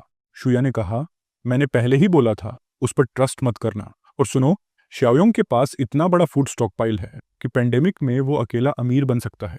क्विजिंग चौंक गई। तुम्हें ये कैसे पता? शुया ने कहा, मैं कुछ दिनों से शाओयोंग को ऑब्जर्व कर रही हूँ। उसके लिए ट्रक भर भर कर सप्लाईज अनलोड किए गए हैं। मुझे पूरा शक है कि शाओयोंग को पेंडेमिक के बारे में पहले से सब पता था। शुया ने सख्ती से कहा कि अगर अभी डील नहीं की तो बाद में जब वो प्रॉफिट कमाने लगेगा तब उनके पास कुछ नहीं बचेगा। उधर शाओयोंग अपने ग्रुप के साथ बेस पहुंच चुका था। जंग किले का आकार देखकर दंग रह गया। शाओयोंग ने मुस्कुराकर कहा, सबकी यही पहली रिएक्शन होती है। चोनचन और उसके दादाजी ने चैन की सांस ली और कहा कि वे खुश हैं कि आखिरकार सुरक्षित वापस आ गए। उन्होंने पूछा कि सब ठीक है ना? शाओयोंग ने कहा, जंग और जंग दोनों ठीक हैं। अब मैं तुम्हें नए सदस्यों से मिलवाता हूँ। उनमें सबसे अहम जंग और उसके दोस्त थे। सबका इंट्रोडक्शन कराया गया और चोनचान ने उनका स्वागत किया। शो ने कहा कि शन उन्हें फोर्ट्रेस घुमाए और नियम समझाए। शंग ने तुरंत हामी भर दी। लेकिन न्यू कमर्स में से एक, जो कोने में चुपचाप बैठा था, उसने अचानक पूछा, क्या हमें हथियार मिल सकते हैं? हम भी डिफेंस में मदद करेंगे। शाओयोंग ने बस एक ठंडी नजर उसकी तरफ डाली। जंग के भारी भरकम दोस्त ने तुरंत टोका, इतनी जल्दी हथियार मांगना ठीक नहीं, पहले भरोसा बनाओ। शाओयोंग ने सबको भरोसा दिलाया कि कुछ दिनों में उन्हें भी हथियार दिए जाएंगे। फिर उसने देखा कि चोंग की हालत बहुत खराब है तो तुरंत उसे इन्फर्मरी में भेजने का आदेश दिया। बाद में जैंग और उसके दोस्त नहाकर थोड़ा फ्रेश हुए और आपस में बातें कर रहे थे। तभी यिमिंग ने सवाल उठाया, हमारे दोस्त ने हथियार मांगना क्यों छोड़ दिया? इस हालत में हमें अपना बचाव करने का पूरा हक है। दूसरे दोस्त ने कहा, लेकिन वो शाओयोंग ही था जिसने हमें बचाया है, ये सही नहीं होगा। यिमिंग ने गुस्से में कहा, वो आदमी झूठ बोल रहा है। उसने कभी नहीं बताया कि किसने उसे हायर किया। और चोंग को लेकर भी उसका बर्ताव अजीब था। शाओयोंग बार बार कह रहा था कि चोंग को मॉनिटर करना जरूरी है, लेकिन दोस्त डर रहे थे कि कहीं वो उसकी हालत का फायदा न उठा ले। यिमिंग ने और भी काला शक जताया, क्या पता वो चोंग के ऑर्गन्स बेच दे? हमें पहले कदम उठाना होगा। एक और दोस्त हिचकिचाया और बोला, क्या सच में हम उसका एहसान ऐसे चुका देंगे? लेकिन यिमिंग ने ठंडे अंदाज में जवाब दिया, दुनिया को बिट्रे करना बेहतर है बजाय इसके कि दुनिया हमें बिट्रे करे। मेरा इरादा साफ है, इस फोर्ट्रेस पर कब्जा करना और कंट्रोल अपने हाथ में लेना। वैसे भी बिसाइड्स अस और शाओयोंग बस एक छोटी सी लड़की और एक बूढ़ा है। उसने लड़की पर एक गंदी सी कमेंट कर दी जिससे पूरे ग्रुप का माहौल भारी हो गया। टेंशन कम करने के लिए उसने कहा कि वो बस मजाक कर रहा था, लेकिन जैंग ने साफ बोला कि इस तरह की बातें बंद करो। अपोकलिप्स हो या कुछ भी, ये कोई रीजन नहीं कि इंसान खुद जानवर बन जाए। जब वो लोग निकल रहे थे तब यिमिंग अपने आप से सोच रहा था कि उसके दोस्त बहुत नाइव हैं। उसकी नज़र में ऐसी कैओटिक दुनिया में सर्वाइवल के लिए जो भी करना पड़े वो करना ही पड़ेगा। कुछ देर बाद शाओयोंग ने शंग और जंग को मीटिंग में बुलाया। शंग ने रिपोर्ट दी कि जंग और उसके दोस्त अब सेटल हो गए हैं। चोंग की हालत अभी भी सीरियस थी, लेकिन वो इन्फर्मरी में था, जहां दरवाजे और खिड़कियां जंग की सलाह पर बंद कर दी गई थीं। शाओयोंग ने उसे अच्छे काम के लिए थैंक यू कहा और आराम करने को बोला, लेकिन जाने से पहले उसने वार्निंग दी कि जंग के दोस्तों पर नजर रखनी होगी, क्योंकि उनमें से कोई ना कोई जरूर बगावत करेगा। इसके बाद स्टोरेज एरिया में शाओयोंग अपने सिस्टम को चेक कर रहा था।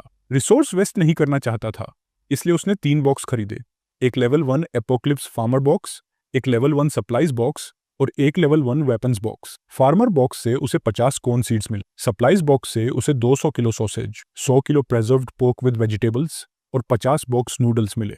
वेपन्स बॉक्स से उसे 100 राउंड 9mm एमओ मिला। उसे ये रिवॉर्ड्स काफी अच्छे लगे क्योंकि अब पैसों की कोई वैल्यू नहीं बची थी। सिस्टम पॉइंट्स यूज करके रिसोर्सेज लेना ही बेस्ट स्ट्रेटेजी थी और इससे उसकी पूरी लाइफ उस नई दुनिया में बदलने वाली थी। अगली सुबह कुछ सस्पिशियस लोग शाओयोंग के फोर्ट्रेस के पास आए।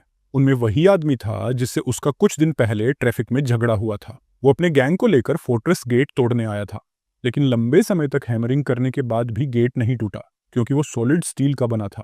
एक आदमी ने हैरानी से कहा कि भला घर में भी कोई ऐसा गेट लगाता है? जब गेट नहीं टूटा तो उन्होंने हैवी इक्विपमेंट लाकर मोलोटोव कॉकटेल्स फेंकना शुरू कर दिया, जिससे बड़ी आग लग गई। सब लोग बाहर भागे और पानी की बाल्टियों से आग बुझाने लगे, लेकिन पानी का टैंक लगभग खाली हो रहा था। उधर शाओयोंग ने आग बुझाने में मदद नहीं की। वो अपनी गन लेकर वॉच टावर पर चढ़ गया। ऊपर पहुंचते ही शंग ने रिकॉग्नाइज किया कि हमला करने वाला वही आदमी है जो ट्रैफिक में शाओयोंग से भिड़ा था। गैंग ने देखा कि ऊपर से उन पर नजर रखी जा रही है। उनके लीडर ने चिल्लाकर शाओयोंग को नीचे आने और मर्द की तरह लड़ने को कहा, लेकिन शाओयोंग ने बोला कि उनके पास सिर्फ 5 मिनट हैं यहाँ से भागने के लिए। गैंग जरा भी नहीं डरा। उसी वक्त शोयोंग के सिस्टम में नई मिशन आई। बेस पर हमला करने वालों को एलिमिनेट करने पर 10 रिवॉर्ड पॉइंट्स। शंग ने कहा कि वार्निंग शॉट मारकर डरा देते हैं, लेकिन श्याओयोंग ने मना कर दिया। उसने बोला, ये अपोक्लिप्स है और जो किसी की बेस पर अटैक करेगा उसे असली गोलियां मिलेंगी। उसने पहला शॉट मारा और सीधा गैंग लीडर का हाथ उड़ गया। श्योयोंग ने शांत लहजे में कहा कि अफसोस, वो वाइटल स्पॉट मिस कर गया और उसकी स्किल्स थोड़ी रस्टी हैं। फिर बोला कि इन बैंडिट्स को वो टारगेट प्रैक्टिस के लिए यूज करेगा। ये सुनकर गैंग घबरा गया और गाड़ियों की तरफ भागा, लेकिन श्योयोंग ने एक एक करके उनके सीने, गर्दन और सिर पर प्रिसाइज शॉट्स मारे। जो लोग गाड़ी तक पहुंच भी गए वो भी नहीं बच पाए, क्योंकि उसने गाड़ी पर भी गोलियां चला दी। उसने लगभग अपना सारा एमओ यूज कर दिया ताकि कोई भी बचकर ना भागे। शांग ने देखा कि श्याओयोंग की रिलोडिंग और शूटिंग की स्किल्स बहुत एडवांस्ड थीं। उसे शक हुआ कि शायद श्याओयोंग पहले मिलिट्री में रहा हो। वो उसकी पुरानी लाइफ के बारे में और ज्यादा क्यूरियस हो गया। हमले के बाद सारे अटैकर्स मारे जा चुके थे। श्याओयोंग ने शंग को ऑर्डर दिया कि सबको मोबिलाइज करके बॉडीज साफ करो, लेकिन फिर उसने रीथिंक किया। उसे लगा कि अभी तो अपोकलिप्स की शुरुआत है, शायद बॉडीज ऐसे ही छोड़ देना बेहतर होगा ताकि वो आगे चलकर ज़ोंबीज बने और ट्रेनिंग के काम आए। उसी समय चोंग, क्विजिंग और शुआ सड़क पर यात्रा कर रहे थे। उनकी अगली मंजिल थी श्योंग का फोर्ट्रेस। कार में बैठी क्विजिंग पहले से ही शुया की इंटेंशंस पर शक कर रही थी, क्योंकि उसे पता था कि शुया सिचुएशन और शूसांग दोनों का फायदा उठाना चाहती है। जब कार फोर्ट्रेस के पास पहुंची तो क्विजिंग ने शुया से बाहर निकलने को कहा, लेकिन उसने मना कर दिया। उसने कहा कि बस कार के अंदर से देख लेना ही काफी है, लेकिन क्विजिंग ने जबरदस्ती उसे बाहर खींचा। उधर शू खंग अपनी गैंग को रेडी कर रहा था।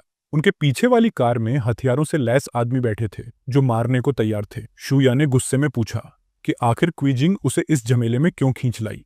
क्विजिंग ने जवाब दिया कि उसे पता है शुया फेक है और सिर्फ फायदा उठाना चाहती है। शुया ने डिनाई किया और बोली कि वो बस मदद करना चाहती थी और श्याओयोंग को फिर से लीश पर लाना चाहती थी। तभी क्विजिंग का ध्यान उस जमीन पर पड़ा जहां ढेर सारी लाशें पड़ी थीं। शॉक्ड होकर उसने पूछा कि यहाँ क्या हुआ है। शुआ ने सजेस्ट किया कि उन्हें तुरंत निकल जाना चाहिए। क्विजिंग ने खून को गौर से देखा और कहा कि बॉडीज कई घंटों से मरी हुई लगती हैं। उसने शक जताया कि शायद श्याओयोंग के सप्लाईज को लेकर किसी ग्रुप्स में लड़ाई हुई थी। फिर उसने अंदाजा लगाया कि ऐसे में श्याओयोंग शायद मर चुका है, लेकिन तुरंत ही उसने जोड़ दिया कि उसे फर्क नहीं पड़ता वो जिंदा है या मरा, जब तक उसे सप्लाईज मिल जाएं। तभी अचानक वो एग्जीक्यूटिव जिसे श्याओयोंग ने पहले गोली मारी थी, बुरी तरह घायल होने के बावजूद उठ खड़ा हुआ। वो फोर्ट्रेस गेट तक पहुंच गए। क्विजिंग ने शिकायत की कि ये गेट बेकार है क्योंकि इससे दूसरी तरफ कुछ दिखाई ही नहीं देता। शुआ ने कहा कि अगर दरवाजा लॉक है तो शायद श्याओयोंग ठीक ही होगा। तभी शनचन बाहर आया और पूछा कि ये दो औरतें कौन हैं और इन्हें इस जगह के बारे में कैसे पता। शुया ने कहा कि वो श्याओयोंग की दोस्त हैं और क्विजिंग ने सीधा खुद को उसकी गर्लफ्रेंड इंट्रोड्यूस कर दिया। चोनचन ने जाकर अंदर बताया कि दो औरतें बाहर खड़ी हैं और उनमें से एक कह रही है कि वो उसकी गर्लफ्रेंड है। शुइजिंग ने तंज कसते हुए पूछा कि क्या श्याओयोंग की कोई नई गर्लफ्रेंड बन गई है। शुया ने कहा कि ये सब इम्पोर्टेंट नहीं है, अभी और मैटर डिस्कस करने हैं। लेकिन शुया ने नोटिस किया कि क्विजिंग हथियारबंद थी और उसे शक हुआ कि शूसांग सच में अंदर घुस पाएगा क्या, क्योंकि उसने कई पिस्तौल और हथियारबंद लोग साथ लाए थे। जब श्याओयोंग सामने आया तो उसने ठंडे लहजे में पूछा कि वो यहाँ क्या कर रहे हैं। माइंड से एबिलिटी यूज करके उसने तुरंत देख लिया कि उनके एक्सक्यूजेस झूठ हैं। शुया ने फेक कंसर्न दिखाते हुए कहा कि वो बस यह देखने आए हैं कि क्योस में वो कैसा है, लेकिन श्याओयोंग जानता था कि वो उसे मारने आए हैं। उसने सीधा पूछा कि अगर वो गलत नहीं है तो शूसंग अपने लोगों के साथ पास ही होगा। उसने पूछा कि कितने आदमी और कितने हथियार लाए हो। दोनों स्टंड रह गए, शौक में कि श्याओयोंग को सब पता है। उसने उनके पैरों के पास वार्निंग शॉट्स चलाए और बोला कि झूठ बोलना बंद करो। शुया ने उसे काम करने की कोशिश की, बोली कि फाइट का ये सही समय नहीं है क्योंकि वो आर्म्ड है। लेकिन क्विजिंग ने चैलेंज करते हुए कहा कि उसे पता है श्याओयोंग में उन्हें किल करने की गट्स नहीं है। श्याओयोंग ने कामली रिप्लाई किया कि उन्हें मारना तो बहुत ईजी है, लेकिन उसके पास उससे भी बेहतर प्लान है। उसने गेट खोल दिया और दिखाया कि उसने ज़ॉम्बीज़ की एक पूरी होड़ वहीं छोड़ रखी थी ताकि इंट्रूजर्स को निपटा सके। वो क्रिएचर्स सीधे क्विजिंग और शुया पर टूट पड़े। दोनों भागते हुए चिल्लाईं और शूचोंग को हेल्प के लिए आवाज दी। उसी वक्त श्याओयोंग ने अपने लोगों को अलर्ट किया कि पास में इन्फेक्टेड मौजूद हैं और सबको पीछे हटने व एरिया खाली करने का आदेश दिया। बाकी सब ने लड़कियों को वहीं छोड़ दिया। उन्हें बचाने की कोई कोशिश नहीं की, लेकिन क्विजिंग मरने का इरादा नहीं रखती थी। उसने डिलिबरेटली शुया को धक्का देकर गिरा दिया। शुया को ज़ॉम्बीज़ ने पकड़ लिया और क्विजिंग मौका पाकर भाग गई। भागते हुए भी वो नर्वस थी, लेकिन खुद को समझा रही थी कि उसने सही किया और शुया डिजर्व करती थी। इधर श्याओयोंग ने मिशन कंप्लीट कर दिया और 10 पॉइंट्स और कमा लिए, जिससे उसका टोटल 18 हो गया। तभी सिस्टम ने उसे नई टास्क दी, बेस के बाहर का पूरा एरिया क्लियर करना, यानी ज़ॉम्बीज़ और मॉन्स्टर्स को एलिमिनेट करना। रिवॉर्ड था 10 और पॉइंट्स। बेस पर शनशन ने पूछा कि क्या सब लोग ज़ॉम्बीज बन चुके हैं। शाओयांग ने समझाया कि अब अपोकलिप्स ऑफिशियली शुरू हो चुका है क्योंकि इन्फेक्शन हवा के जरिए फैल गया है। सब इन्फेक्ट हो चुके हैं लेकिन ज़ॉम्बी तभी बनेंगे जब मरेंगे। उसने सबको बुलाकर मीटिंग करने को कहा और आदेश दिया कि अगले 2 दिन कोई भी बेस से बाहर नहीं जाएगा। डोर्स और विंडोज बंद रहेंगे। अगर इस समय ज़ॉम्बीज से कांटेक्ट अवॉइड किया तो शरीर इन्फेक्शन के साथ बेहतर अडेप्ट करेगा और म्यूटेशन का रिस्क कम होगा। जांग ने बताया कि चोंग बुरी तरह इंजर्ड है।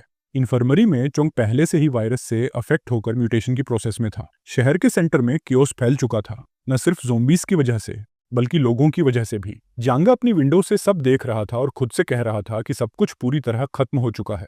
उसने अपनी वाइफ और बेटे से कहा कि वो रात में वेयरहाउस जाएगा सप्लाईज लेने और उन्हें अंदर लॉक रहने को कहा। लेकिन तभी दरवाजे पर नॉक हुआ। वो धीरे से गोल्फ क्लब लेकर आर्म हुआ। किसी की आवाज सुनकर उसे थोड़ा रिलीफ हुआ कि वो योंगताओ था, लेकिन वो राहत बेकार थी। योंगताओ ने उसे लात मारकर गिरा दिया और अपनी गैंग को सौंप दिया। शंग ने आर्ग्यू किया कि उसने हमेशा योंगताओ के साथ अच्छा किया, लेकिन योंगताओ ने उसे जांग का स्लेव कहा। शंग ने कहा कि अगर वो न होता तो योंगताओ सड़क पर होता, लेकिन योंगताओ ने जवाब दिया कि भले उसने पैसे कमाए, जोंग ने कई हाउसेस खरीद लिए। उसने डिमांड किया कि शंग उसे वेयरहाउस का एड्रेस और कीज दे। शंग ने रिफ्यूज कर दिया। गुस्से में योंगताओ ने उसकी वाइफ को टारगेट करने की धमकी दी। शंग के बेटे ने रेजिस्ट करने की कोशिश की और योंगताओ को काटा, लेकिन उसे भी पीटा गया। शंग ने उन्हें कावड़ कहा और कहा कि उसे ले जाओ, लेकिन उसके परिवार को छोड़ दो। योंगताओ ने कहा कि जब तक शंग कोऑपरेट करेगा उसका परिवार सेफ रहेगा और सबको वेयरहाउस की तरफ ले जाने का आदेश दिया। वेयरहाउस पहुंचने पर योंगताओ निराश हुआ कि सामान बहुत कम बचा है। जंग ने कहा कि उसने सब एक बड़े क्लाइंट को बेच दिया। तभी योंगताओ को शाओयांग याद आया और बोला कि अगर वो उसके फैक्ट्री से सप्लाईज ले आए तो सारी जिंदगी के लिए खाना होगा। शंग ने वॉर्न किया कि उन्हें जल्दी निकल जाना चाहिए क्योंकि शाओयांग ने बहुत स्टॉक किया है, जिसमें हथियार भी हैं। जंग ने कहा कि लगता है शाओयांग ने दुनिया के अंत को पहले ही प्रिडिक्ट कर लिया था। योंगताओ ने कहा कि वो उनका प्रॉब्लम है और जांग को शाओयांग से नेगोशिएट करने का आदेश दिया, ये कहते हुए कि अगर उसने किया तो उसका बेटा सेफ रहेगा। उधर शाओयांग के बेस पर सब लोग इन्फर्मरी में इकट्ठा थे, जहां चोंग अब पूरी तरह ज़ॉम्बी बन चुका था। उसके दोस्तों का दिल टूट गया। यिमिंग ने सजेस्ट किया कि उसे तुरंत मार देना चाहिए, ये कहते हुए कि वो पहले ही मर चुका है और अगर वो छूट गया तो सबके लिए खतरा होगा। जंग ने कहा कि क्या वो इतनी आसानी से अपने भाई को छोड़ रहा है, लेकिन शाओयांग ने कंफर्म किया कि रिकवरी का कोई चांस नहीं है। उसने यिमिंग को चाकू थमा दिया और कहा कि अगर वो इतना चाहता है तो खुद ही कर ले। उसे याद दिलाया कि यिमिंग शुरू से ही वेपन चाहता था और ये उसका चांस है, लेकिन तभी जंग ने नाइफ ले लिया और कहा कि वो खुद करेगा। शाओयांग ने पूछा कि क्या वो स्वर है, क्या उसने जो बातें कही वो सिर्फ एक्ट नहीं थी, क्या वो सच में आखिर में किलर बनने के लिए तैयार है। जंग ने कामली रिप्लाई किया कि उसे अपने भाई पर भरोसा है। शाओयांग ने जेंग को अप्रूव किया और उसे आगे बढ़ने दिया, लेकिन जैसे ही जेंग चोंग को मारने वाला था, शाओयांग ने उसका हाथ पकड़ लिया। उसने स्ट्राइक रोक दी क्योंकि उसे सिस्टम में कुछ खास दिखाई दिया था। सिस्टम से नोटिफिकेशन आया था कि एक रेयर टाइप का म्यूटेंट डिटेक्ट हुआ है। शाओयांग ने सबको कमरे से बाहर निकाल दिया और कहा कि ये एक स्पेशल सिचुएशन है जिसे उसे अकेले चेक करना है। इन्फर्मरी में चोंग के साथ अकेले रहकर शाओयांग ने उसका नाम कंफर्म किया और बताया कि उसके लिए एक बहुत इंपॉर्टेंट टास्क है। शहर में दूसरी तरफ शंग ज़ॉम्बी होर्ड से भागते हुए कार पर से कंट्रोल खो बैठा और कार एक पोल से जा टकराई। बाहर निकलते ही सामने एक ज़ॉम्बी आ गया। शंग ने डिफेंड करने की कोशिश की, लेकिन आखिरकार उसे काट लिया गया। इसके बावजूद उसने क्रोबार से उस ज़ॉम्बी को मार गिराया। उसे समझ आ गया कि अब उसके पास इन्फेक्शन के आगे झुकने से पहले बहुत कम समय बचा है, लेकिन फिर भी वो शाओयांग के बेस की तरफ पैदल चल पड़ा। उधर बेस पर सब लोग हथियार लेकर बाहर ट्रेनिंग के लिए तैयार हो रहे थे। शनचान ने कंप्लेंट की कि नया प्रोटेक्टिव गियर बहुत अनकंफर्टेबल है। शाओयांग ने समझाया कि यह सिर्फ प्रोटेक्शन के लिए है क्योंकि ज़ॉम्बीज को मौत का कोई डर नहीं होता और वो एक्सप्लोसिव फोर्स से अटैक करते हैं। एक्सपीरियंस ना होने की वजह से ऑर्डिनरी लोग आसानी से काटे जा सकते हैं, इसलिए गियर जरूरी है। शो ने कॉर्नर पर एक ज़ॉम्बी स्पॉट किया और सबको अलर्ट किया। ये उनका पहला रियल ट्रेनिंग था। ज़ॉम्बी के चार्ज करते ही शाओयांग ने इंस्ट्रक्शंस दोहराए, डिस्टेंस मेंटेन करो और वाइटल पॉइंट्स एम करो। उसने आसानी से डॉज किया और बताया कि अटैक का बेस्ट मोमेंट वो है जब ज़ॉम्बी स्ट्राइक मिस करे। चबी लड़के ने सबसे पहले अटैक किया और ज़ॉम्बी के सिर पर छुरा मारा, लेकिन डैमेज कम हुआ और वो खुद भी घायल हो गया। शाओयांग ने कहा कि वेपन सही तरह से पकड़ना जरूरी है। ज़ॉम्बी ने उस पर जंप किया। उसने ब्लेड से डिफेंड किया। शाओयांग ने माना कि डिफेंस बुरा नहीं था, लेकिन उसे कंपेनियंस की हेल्प चाहिए। तभी जंग ने बेसबॉल बैट उसकी गर्दन पर मारकर ज़ॉम्बी को गिरा दिया और ट्रेनिंग सफलतापूर्वक खत्म हुई। इसके तुरंत बाद ग्रुप ने मिलकर चोंग को मार गिराया, जबकि शाओयांग देखता रहा और बोला, यही सही तरीका है लड़ने का। लेकिन तभी पीछे से एक ज़ॉम्बी आ गया। शाओयांग ने बिना मेहनत के उसका सिर पकड़कर पटक दिया और काल्मली समझाया कि सराउंडिंग्स से नजर कभी मत हटाओ, क्योंकि किसी भी वक्त नया ज़ॉम्बी आ सकता है। इसी बीच शंग अभी भी बेस की तरफ बढ़ रहा था और सोच रहा था कि इतने ज़ॉम्बीज इस एरिया में क्यों इकट्ठे हैं। तभी उसे दूर से आवाज़ें सुनाई दी और उसने देखा कि एक ग्रुप ज़ॉम्बीज को मार रहा है। उनमें खुद शाओयांग भी था, जो क्रीचर्स को हंट कर रहा था। लेकिन तभी एक कार के नीचे छिपा ज़ॉम्बी, जो शुया जैसा दिख रहा था, शांग की टांग पकड़ लेता है। जब वो उसे काटने ही वाला था, उसी वक्त शाओयांग ने गोली मारकर उस ज़ॉम्बी का सिर उड़ा दिया। शंग ने खून से सनी लाश को हटाया और राहत की सांस ली कि आखिरकार उसे कोई जिंदा इंसान दिखा। लेकिन शाओयांग ने शंग की टांग पर बाइट देखते ही बिना हिचकिचाए बंदूक उसकी कनपटी पर तान दी। शंग ने गोली चलाने से पहले उससे बात करने की गुहार लगाई। उसने बताया कि योंगडाओ ने उसे बेट्रे किया है और उसकी फैमिली को बंधक बनाया हुआ है। वो मजबूरन शाओयांग के बेस से सप्लाई लाने आया था। उसने माना कि वो कोई संत नहीं है, लेकिन उसने अपने वाइफ और बच्चों के लिए आखिरी बार मदद मांगी। उसने कहा कि वो इनोसेंट हैं और उन्हें बचाना जरूरी है। शाओयांग ने सोचा कि जब केओस शुरू हुआ था, तब शंग ने सेल्फिश होकर सप्लाईज खरीदने की कोशिश की थी, लेकिन इनडायरेक्टली उसी की वजह से फोर्ट्रेस स्टॉक्ड रहा। वो पहले ही हेल्प करने की तरफ झुक चुका था। तभी सिस्टम ने और मोटिवेट किया। उसे नई मिशन मिली, प्रोटेक्ट द फैमिली, जिसमें शंग की फैमिली को बचाना था। शाओयांग ने शंग को भरोसा दिलाया कि वो सिचुएशन संभालेगा। शंग ने एक्सट्रीम ग्रेटिट्यूड दिखाते हुए कहा कि अगर अगला जन्म हुआ तो वो उसका कर्ज चुकाएगा। फिर उसने रिक्वेस्ट की कि उसे तुरंत किल कर दिया जाए, क्योंकि वो मॉन्स्टर नहीं बनना चाहता। लेकिन शाओयांग ने उससे कहा कि पास में एक मोटरसाइकिल लेकर दूर निकल जाओ, बिल्कुल आइसोलेट रहो, ताकि किसी और के लिए खतरा न बनो। शंग ने सिंसेरिटी से एग्री किया और छोटा बाइक लेकर लिमिटेड रिसोर्सेज के बावजूद जितना दूर हो सके निकल पड़ा। ट्रेनिंग खत्म करने के बाद शाओयांग ने समझाया कि ज़ॉम्बीज को जलाना जरूरी है ताकि वो वापस न उठे। इसी के साथ उसने बेस को क्लियर करने का मिशन पूरा किया और सिस्टम से 10 और पॉइंट्स कमा लिए। अब उसका टोटल 28 हो चुका था। उसने ग्रुप से कहा कि ये सिर्फ बेसिक ट्रेनिंग थी, लेकिन अब वो लोग खुद को डिफेंड करने और छोटी हॉर्ड्स को हराने लायक बन चुके हैं। शाओयांग ने मंजूरी दी और शंग को अगला काम सौंप दिया। उसने उसे वेपन स्टोरेज की चाबी दी और समझाया कि अब फोर्ट्रेस की जिम्मेदारी उसी की होगी। शन थोड़ा परेशान दिखा, बोला कि शाओयांग का अकेले सिटी जाना बहुत रिस्की है, वहां पूरा हालात आउट ऑफ कंट्रोल है। जैंग ने सुझाव दिया कि वो यिमिंग और शंग साथ चलें, लेकिन यिमिंग उतना तैयार नहीं था। शाओयांग ने कहा, इसकी जरूरत नहीं है, अभी वो सब उस लेवल की मिशन के लिए रेडी नहीं है। उसने कहा कि उसे शंग पर भरोसा है कि वो उसकी गैर मौजूदगी में सब कुछ संभाल लेगा। थोड़ी देर बाद शाओयांग अपनी कार में बैठा हथियार चेक कर रहा था। निकलने से पहले उसने नोटिस किया कि सिस्टम स्टोर अब भी खाली है, क्योंकि आइटम्स ऑटोमेटिकली रिफ्रेश होने में टाइम लेते हैं। उसने तय किया कि मैनुअली रिफ्रेश करेगा, भले ही इसमें कीमती पॉइंट्स खर्च हों। जैसे ही उसने ऐसा किया, 2 नए बॉक्स सामने आए, एक लेवल 1 ब्लैक टेक्नोलॉजी बॉक्स, एक मीडियम सप्लाईज बॉक्स और एक लेवल 1 वेपन बॉक्स। अगला मैनुअल रिफ्रेश 4 पॉइंट्स का था। शाओयांग ने खुद से कहा कि उसे बिना सोचे समझे पॉइंट्स खर्च करना बंद करना चाहिए, लेकिन फिर भी उसे लगा कि यह वैल्यू देगा।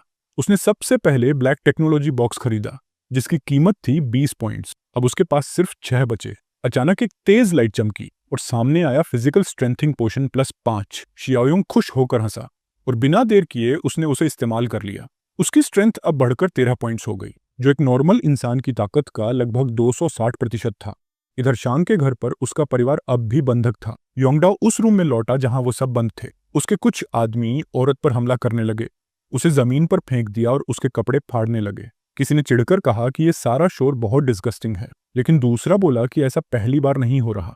तभी तीसरे ने चेतावनी दी कि औरत के पास अब खोने को कुछ नहीं है, वो अगर भिड़ गई तो बुरा हाल कर देगी। उसने ये भी कहा कि जब उसका पति वापस आएगा तो हालत बिगड़ सकती। योंगडाओ ने सबको रोक दिया, बोला कि उसके आने तक इंतजार करें, और फिर परिवार को फिर से कमरे में बंद कर दिया। सिटी में शाओयांग अपनी कार चला रहा था, रास्ते का एनालिसिस कर रहा था कि कहां तक जाना सेफ रहेगा। अब उसके रिफ्लेक्स और रिएक्शन सुपर ह्यूमन जैसे थे। वो आसानी से हर ऑब्स्टेकल को डॉज कर रहा था। लेकिन जैसे ही वो एक ऐसी एवेन्यू पर पहुंचा जो ज़ॉम्बीज से पूरी भरी हुई थी, उसे कार रोकनी पड़ी। समझ गया कि अंदर रहना और खतरनाक होगा, तो उसने पैदल जाने का फैसला किया। 2 ज़ॉम्बीज उसकी तरफ झपटे, लेकिन शाओयांग अब डरने वालों में से नहीं था। उसने एक ज़ॉम्बी को उठाकर दूसरे पर फेंका, फिर इन्वेंट्री से चाकू निकाला और सिर्फ 2 सटीक वार में दोनों के सिर उड़ा दिए। उसने महसूस किया कि अब वो किसी भी नॉर्मल ज़ॉम्बी के सामने हार नहीं सकता। उसके सेंसेस इतने तेज थे कि वो खुद को लगभग इंसान से ज्यादा कुछ महसूस कर रहा था। कुछ ही देर बाद उसने करीब 800 मीटर दूर से एक शोर सुना। सिस्टम ने नोटिफिकेशन भेजा, रैंडम एनकाउंटर मिशन डिटेक्टेड। मतलब कुछ लोग एक बड़े ज़ॉम्बी हॉर्ड से घिरे हुए थे और मदद की सख्त जरूरत थी। वो सब एक कन्वीनियंस स्टोर में फंसे थे। बाहर ज़ॉम्बीज की भीड़ थी, अंदर कुछ बड़े लोग और एक बच्चा भी था जो डरा हुआ रो रहा था। एक पुलिस ऑफिसर भी था जिसके पास सिर्फ एक पिस्टल थी, जो इतने ज़ॉम्बीज़ के सामने कुछ नहीं कर सकती थी। सबके दिमाग में एक ही सवाल था, अब बचेंगे कैसे? अचानक बाहर से जोरदार आवाजें आने लगी। ज़ॉम्बीज़ चीख रहे थे, खून हर तरफ बिखर गया था। एक ज़ॉम्बी का सिर स्टोर की खिड़की से टकराकर फट गया। सबके रोंगटे खड़े हो गए। ऑफिसर ने कहा कि बाहर जाकर देखना होगा कि क्या हुआ है। जैसे ही उन्होंने बैरिकेड हटाई और बाहर निकले, सब हैरान रह गए। पूरा हॉर्ड मरा पड़ा था। किसी ने कहा कि शायद कोई म्यूटेंट ज़ॉम्बी रहा होगा जिसने ये किया, लेकिन बच्चे के पिता ने झिड़कते हुए कहा, ऐसे म्यूटेंट सिर्फ गेम्स में होते हैं, असल जिंदगी में नहीं। वो बेटे को पढ़ाई के बजाय ऐसी बकवास सोचने पर डांटने लगा। पुलिस ऑफिसर ने कहा कि इस टाइम झगड़ा बंद करो और चुपचाप आगे बढ़ो। जब वो सब धीरे धीरे साइडवॉक पर चल रहे थे, तभी उनकी नज़र श्योयोंग पर पड़ी, जो सिस्टम चेक कर रहा था। उसने अभी अभी मिशन पूरा किया था और 5 पॉइंट्स रिवॉर्ड पाए थे। बच्चा उसे देखकर बोला, हे मस्ट बी ए म्यूटेंट। लेकिन ऑफिसर ने कहा, नहीं, ये तो बस एक और सर्वाइवर है। शायोंग ने हंसते हुए कहा कि बच्चे की इमेजिनेशन बहुत स्ट्रांग है, लेकिन ये भी बताया कि म्यूटेंट्स सच में एग्जिस्ट करते हैं, बस बहुत रेयर होते हैं। ऑफिसर खुश हुआ कि कोई और सर्वाइवर मिला है और बोला कि बाहर रहना बहुत खतरनाक है, वो चाहे तो उनके साथ चल सकता है। शायोंग ने पूछा, क्या सिर्फ तुम लोग ही बचे हो? ऑफिसर ने बताया कि नहीं, वो सप्लाईज लेने निकले थे और बाकी लोग अब भी रेंग में हेल्प का इंतजार कर रहे हैं। शायोंग ने सिर हिलाया और कहा, मुझे पता है, जिनयू की मेंशन वहीं पास में है। बच्चे के पिता ने लोकेशन कंफर्म की और शायोंग को उनके साथ जुड़ने का निमंत्रण दिया।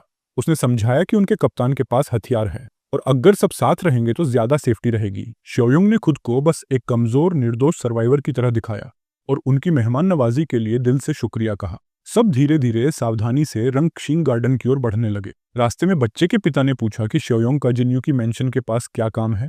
क्या वो किसी को बचाने जा रहा है, गर्लफ्रेंड या कोई रिश्तेदार? फिर उसने कहा कि इस दुनिया के अंत जैसे हालात में ये सोचना बेहतर है कि शायद वो लोग पहले ही मर चुके हों।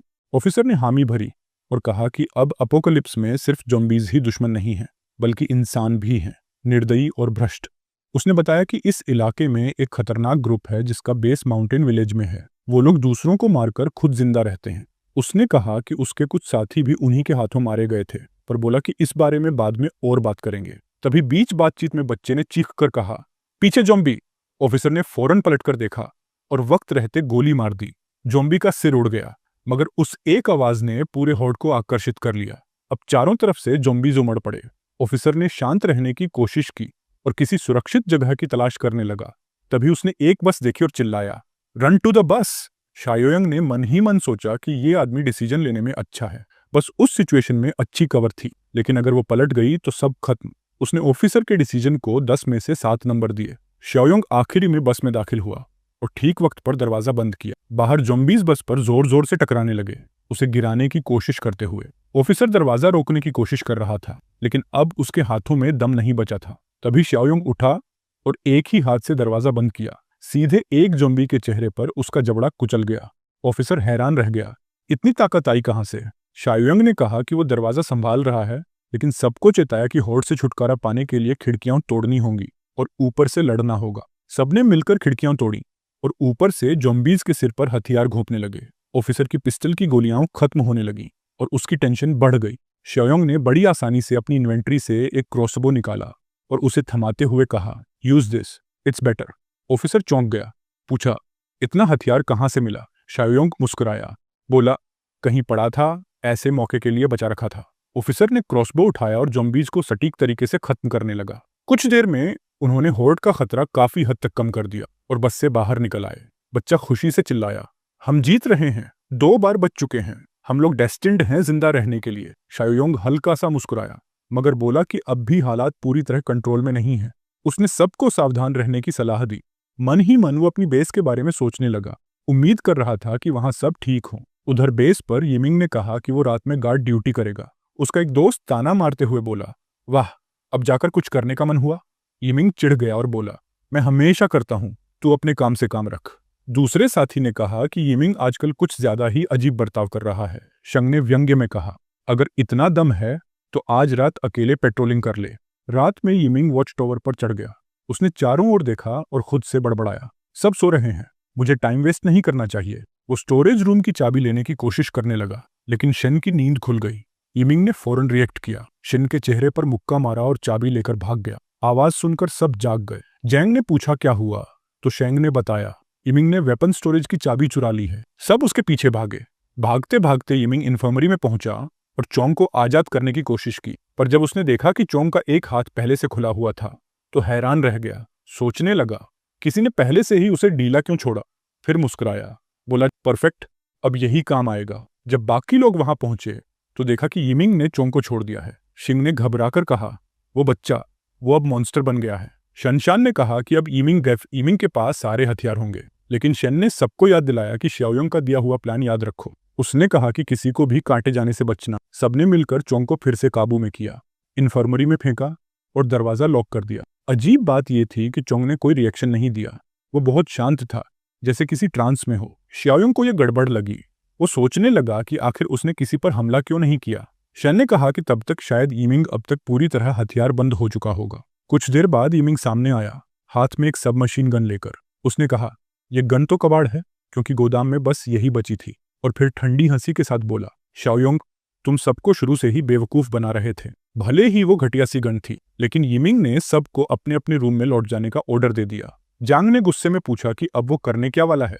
उसे याद दिलाया कि शाओयोंग ने ही सबकी जान बचाई थी, मगर यिमिंग बोला कि वो बात अब मायने नहीं रखती, क्योंकि शाओयोंग बाद में इसी बात का इस्तेमाल उनके खिलाफ कर सकता है। उसने कहा कि शाओयोंग हमेशा खुद को सबसे ऊपर समझता है, और एक बार सबको बचा लेने के बाद शायद वो उन्हें जिंदगी भर के लिए अपना गुलाम बना देगा। शंग ने सिर हिलाते हुए कहा कि उसने कभी किसी को इतना एहसान फरामोश नहीं देखा। बाकी साथियों ने भी उसे रोकने की कोशिश की, लेकिन यिमिंग चिल्लाया कि सब चुप रहो और अपने रूम में चले जाओ। उसी वक्त चोंग अपने इन्फर्मरी काकी लेकर बाहर निकल आया। उधर रंगशंग गार्डन में शाओयोंग उन सर्वाइवर्स के साथ चल रहा था जिन्हें वो रास्ते में मिला था।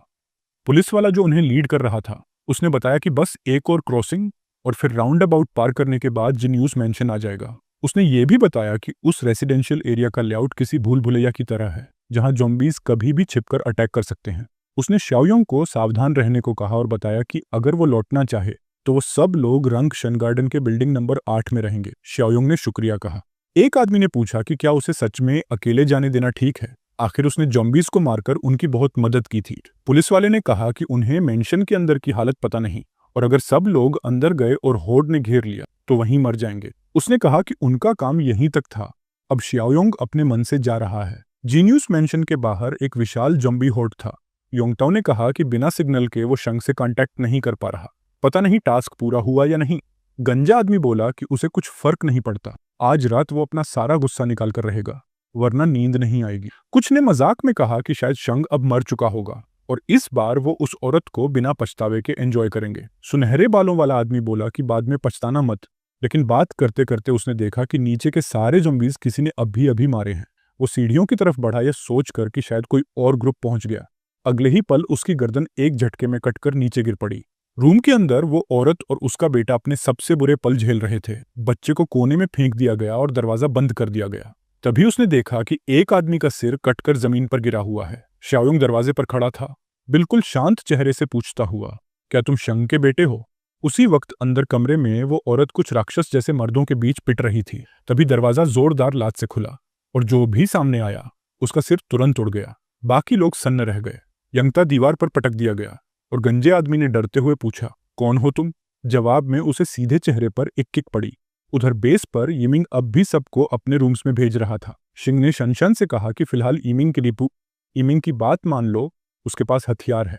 यिमिंग चिल्लाया कि अगर किसी ने उसके खिलाफ कुछ प्लान करने की सोची भी तो वो उसे जिंदा नहीं छोड़ेगा। उसने कहा कि अगर उसने आज अपनी ताकत नहीं दिखाई तो कोई उसे लीडर नहीं मानेगा। उसने घोषणा की कि पहला शिकार वही बूढ़ा आदमी होगा। सबको लगा शंग अब मारा जाएगा। तभी इन्फर्मरी से एक अजीब आवाज आई। दरवाजा खुला और चोंग बाहर आया। उसकी आंखों में पागलपन और मुंह से झाग निकल रहा था। यिमिंग बोला, ऐसे ज़ॉम्बी को जो चाबी चला सके मैं जिंदा नहीं छोड़ सकता। उसने गन उठाई, मगर ट्रिगर दबाने पर क्लिक की आवाज आई। गन खाली थी। उसे नहीं पता था कि शाओयोंग कभी किसी को लोडेड हथियार नहीं छोड़ता। उसी पल चोंग ने मौका पकड़ा और यिमिंग का पेट चीर दिया।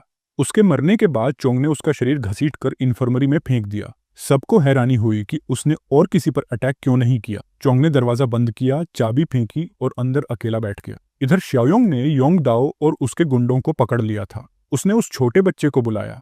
औरत ने कांपते हुए पूछा कि वो क्या करने वाला है, लेकिन बच्चे ने कहा, कोई बात नहीं माँ। शाओयोंग ने उसे एक चाकू दिया और कहा, कि जिन राक्षसों ने तुम्हें और तुम्हारी माँ को इतना दर्द दिया, अब उन्हें खत्म करना तुम्हारा हक है। गुनहगार रहम की भीख मांगने लगे, मगर श्याओई की आंखों में अब डर नहीं था। औरत ने कहा, वो तो बस एक बच्चा है। श्याओयुंग बोला, अब दुनिया बदल चुकी है। अब ये वही बच्चा है जो अपनी माँ की रक्षा करेगा और अपने डर को मारना सीखेगा। थोड़ी देर झिझकने के बाद श्याओई ने हिम्मत जुटाई और उन दरिंदों को खत्म कर दिया। फिर रोते हुए पूछा, क्या पापा सच में मर गए? श्याओयुंग ने दर्द भरी आवाज में सिर हिला दिया। माँ और बेटा दोनों टूट गए। औरत ने फिर धीमे से कहा, कृपया मेरे बेटे को अपने साथ ले जाओ ताकि वो जिंदा रह सके। शाओयुंग ने उस औरत की तरफ देखा और बोला कि वो दोनों को अपने साथ ले जाएगा। उसने मर चुके शंख से मन ही मन वादा किया कि वो उनकी फैमिली की हिफाजत करेगा। कुछ देर बाद वो लोग जिन्यू के मेंशन से बाहर निकल आए।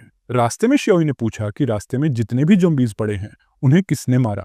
शाओयुंग ने शांति से जवाब दिया, मैंने। ये सुनकर बच्चा हैरान रह गया। फिर श्याओयुंग ने उस औरत से पूछा कि क्या वो इलाके को अच्छे से जानती है।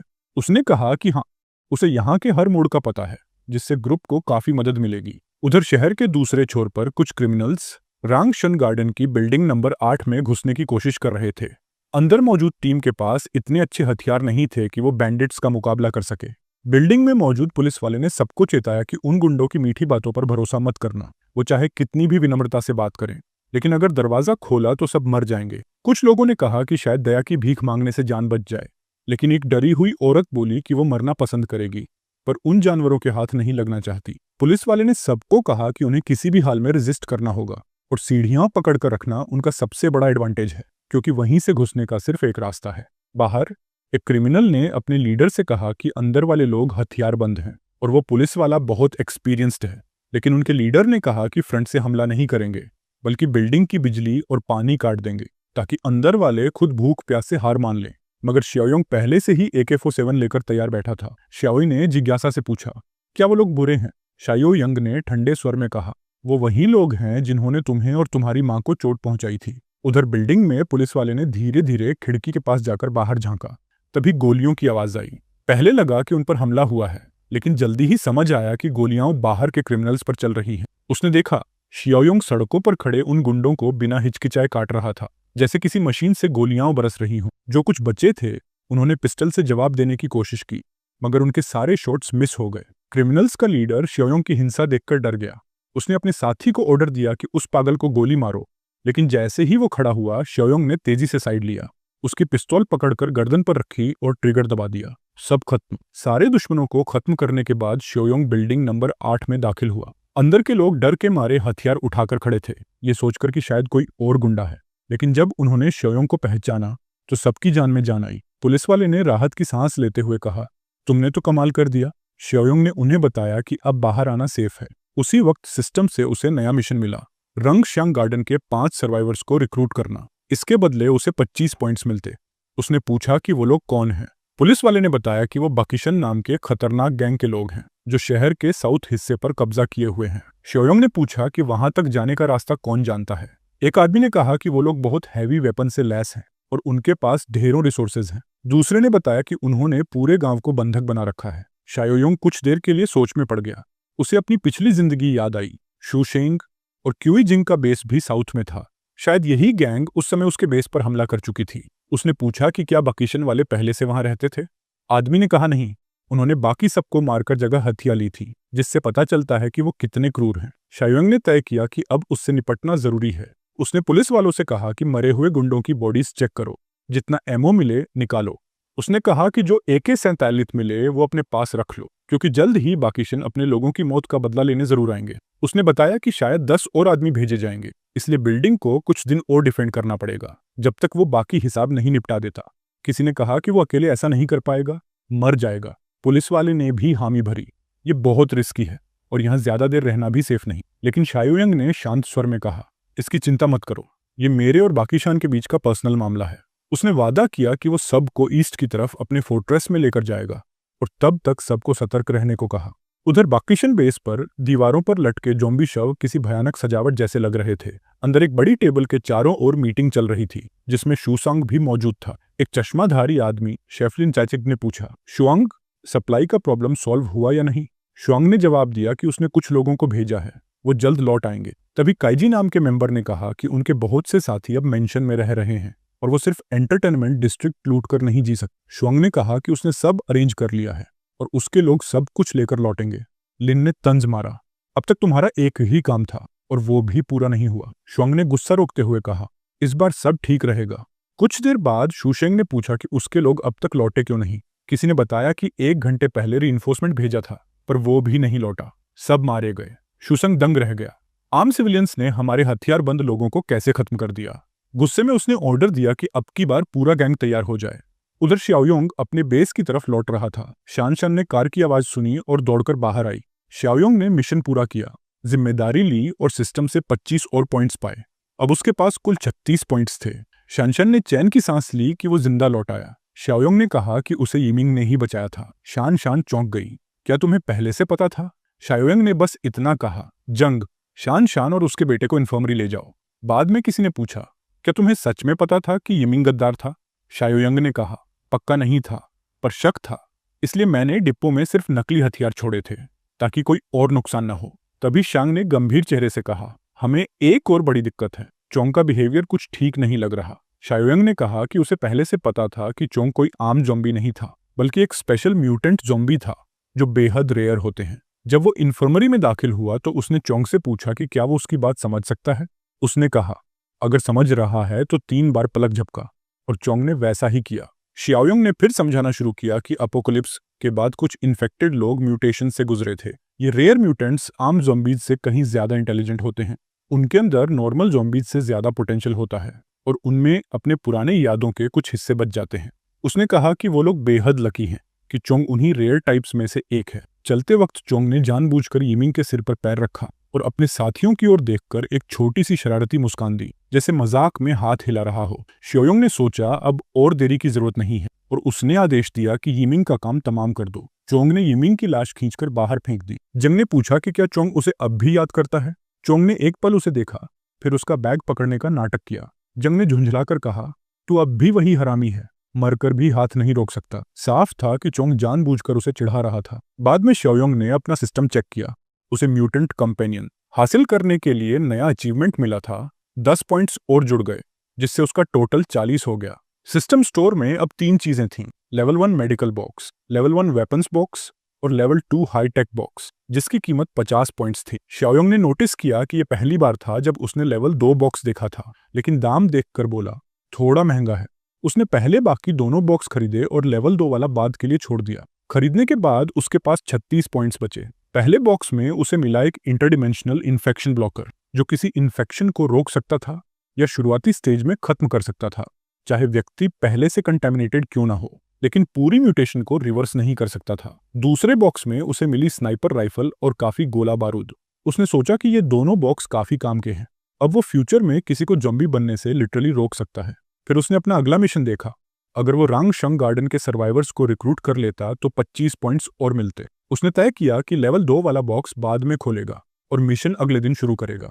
उधर चोंग यिमिंग की लाश को बाहर फेंक रहा था। अगले सुबह शाओयोंग ने ग्रुप को टारगेट प्रैक्टिस सिखानी शुरू की, बोतलों और डिब्बों पर गोली चलाकर। कुछ देर बाद उसने शंग से कहा कि सबको इकट्ठा करो, क्योंकि रांगशंग गार्डन में और भी सर्वाइवर्स हैं जिन्हें आज बेस पर लाना है। इस मिशन पर चोंग को भी उसके साथ भेजा गया। रास्ते में उन्हें एक छोड़ी हुई बस मिली जो बीच सड़क पर अटकी थी। उन्हें अंदर के ज़ॉम्बीज को जबरन हटाना पड़ा। उसके बाद शाओयोंग ने चोंग को उसकी मुज़ल की चाबी दी और कहा, जब तक हम अकेले हैं इसे पहनने की जरूरत नहीं, लेकिन रंगशंग गार्डन पहुंचते ही फिर से लगा लेना, वरना लोग डर जाएंगे। इस बीच शू खंग अपनी टीम को तैयार कर रहा था। उसका मकसद साफ था, इस बार रेंग खंग गार्डन का मिशन हमेशा के लिए खत्म करना। बस मिल जाने के बाद शाओयोंग ने बिना किसी झिझक के रास्ते की हर ज़ॉम्बी को कुचलते हुए आगे बढ़ना शुरू किया, बीच बीच में छोड़ी हुई गाड़ियों के बीच से निकलते हुए। ट्रैफिक नहीं था तो वो पूरे कॉन्फिडेंस से रास्ता साफ करता चला गया। वहीं बिल्डिंग 8 में सर्वाइवर्स का ग्रुप बचा हुआ खाना बांटने में लगा था। मुश्किलें बहुत थीं, मगर सब जिंदा थे। तभी एक लड़के ने, जो अपने पिता के साथ था, किसी गाड़ी की आवाज सुनी। ग्रुप के पुलिस अफसर ने पहले बाहर जाकर चेक करने का फैसला किया ताकि सबकी सुरक्षा बनी रहे। दूर से देखकर उसने महसूस किया कि आने वाला शाओयोंग नहीं, बल्कि शूसांग और उसकी गैंग थी, हथियारों से लैस, पूरी तरह लड़ाई को तैयार। अफसर ने तुरंत चेताया, ये वही बैंडिट्स हैं, बीक्वेशन माउंटेन वाले दुश्मन हैं। किसी ने कहा, इस बार हम भी तैयार हैं, बंदूकें हैं हमारे पास। मगर अफसर ने उन्हें याद दिलाया कि दुश्मन के पास जगह का एडवांटेज है। उसने खुद छत पर जाकर स्नाइपर पोजीशन ली और बाकी सबको कहा कि पहले से तय की गई प्लान पर चलो। उधर शूखंग और उसके लोग पीछे हटकर बेहतर फायरिंग एंगल लेने लगे। उन्होंने अपनी सबमशीन गन्स तैयार की और बिल्डिंग पर कोऑर्डिनेटेड हमला शुरू कर दिया। शूजांग ने लाउड स्पीकर उठाया ताकि धमकी दे सके, लेकिन उससे पहले ही उसकी टीम का एक आदमी हेडशॉट से मारा गया और दूसरा पैर में गोली लगने से गिर पड़ा। ये सब रूफटॉप पर बैठे ऑफिसर ने किया था, अपनी AK-47 से। दुश्मन हैरान थे क्योंकि उन्हें बताया गया था कि बिल्डिंग वालों के पास सिर्फ पिस्तौल है। शूजांग गुस्से में बोला, इनके पास ऑटोमेटिक राइफल कहां से आई? हालात बिगड़ते देखकर उसने रिट्रीट का आदेश दिया, लेकिन कहा मेरे इशारे के बाद एक अधीर आदमी जल्दी भागने लगा और उसके सिर में गोली लगी। आखिर सिग्नल मिलने पर सब भागने लगे, लेकिन एक एक कर मारे गए। श्वंग ने बचने के लिए अपने ही लोगों को चारा बना दिया, कार में घुस गया और एक घायल साथी को वहीं छोड़ दिया, जिसे ऑफिसर ने तुरंत ढेर कर दिया। उधर शियाओयोंग रास्ते में शूसोंग की कार से गुजरा, लेकिन उसने उन्हें जाने दिया। उसके पास और जरूरी मिशन था। जब वो बिल्डिंग 8 पहुंचा तो देखा कि AK-47 वाकई काम आई थी। जमीन पर पड़े लाशों को देखकर चोंग की भूख जागी। शियाओयोंग ने कहा, खाओ, ये दुश्मन थे, वैसे भी ज़ॉम्बी बनने वाले थे। चोंग ने उनका मांस खाकर अपनी भूख और ताकत दोनों वापस पा ली। जैसे ही वे आगे बढ़े, शियाओयोंग ने कहा, ऑफिसर होंगी ने अच्छा काम किया, बहुतों को ठिकाने लगाया। खिड़की से लोग पहचान गए कि वो शियाओयोंग है और नीचे आकर उससे मिले। होंगले और उसका ग्रुप नीचे इकट्ठा हुआ। शियाओयोंग ने पूछा, तुम लोगों ने ही उन बैंडिट्स को खत्म किया? होंगी ने गर्व से कहा, हाँ, तुम्हारे दिए हथियार से काम आसान हो गया। तभी एक अजीब आवाज आई। एक ज़ॉम्बी उनकी ओर आ रहा था। सब डर गए, हथियार तान दिए। वो चोंग था, लेकिन क्योंकि किसी ने उसे पहले नहीं देखा था, माहौल अचानक टेंस हो गया।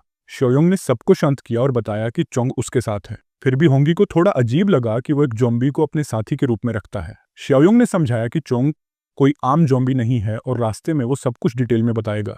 उन्होंने सबको इकट्ठा किया और बस में बैठकर रवाना हुए। निकलने से पहले शियाओयोंग ने चोंग से कहा कि जितना जल्दी हो सके खा लो। थोड़ी देर बाद चोंग ने अपनी मजल पहनी, जो एक मास्क की तरह काम करती थी ताकि बाकी यात्रियों को डर न लगे। एक बच्चे ने पूछा, क्या उसने खुद ये मास्क पहना है?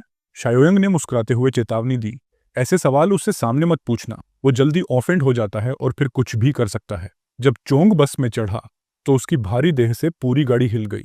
होंगी ने हैरान होकर कहा, डैम, कितना हैवी है ये। खाना खत्म करने के बाद चोंग ने बस की चाबी शियाओयोंग को लौटाई और कुछ शब्द बड़बड़ाए। सबने नोट किया कि वो इंसानी मांस खाने के बाद इवॉल्व हो गया था। अब वो कुछ बेसिक शब्द बोल सकता था, जैसे कोई बच्चा बोलना सीख रहा हो। इसका मतलब था कि वो आगे और ताकतवर और समझदार बनने वाला है, भले ही वो पूरी तरह इंसान नहीं था। बस अपनी मंजिल की ओर बढ़ती रही, जबकि दूसरी तरफ शूसांग बुरी तरह हार चुका था। बेस पहुंचने पर उसे जोर से डांटा गया। उसने सफाई दी कि उसे पता नहीं था कि दुश्मनों के पास ऑटोमेटिक राइफल थी, लेकिन उसके बॉस ने बात नहीं मानी और ताना मारा, कैसे कुछ गरीब लोग ऐसी गन ले आए। शूजांग ने कहा कि अगर यकीन नहीं है तो कोई भेजकर खुद चेक कर लो। तभी काई ने उसे जोरदार किक मारी और कमरे से बाहर फेंकते हुए कहा, लूजर। एक और साथी ने कहा, काई तो बस उस औरत के पीछे पड़ा है जो शूजांग के पास रहती है।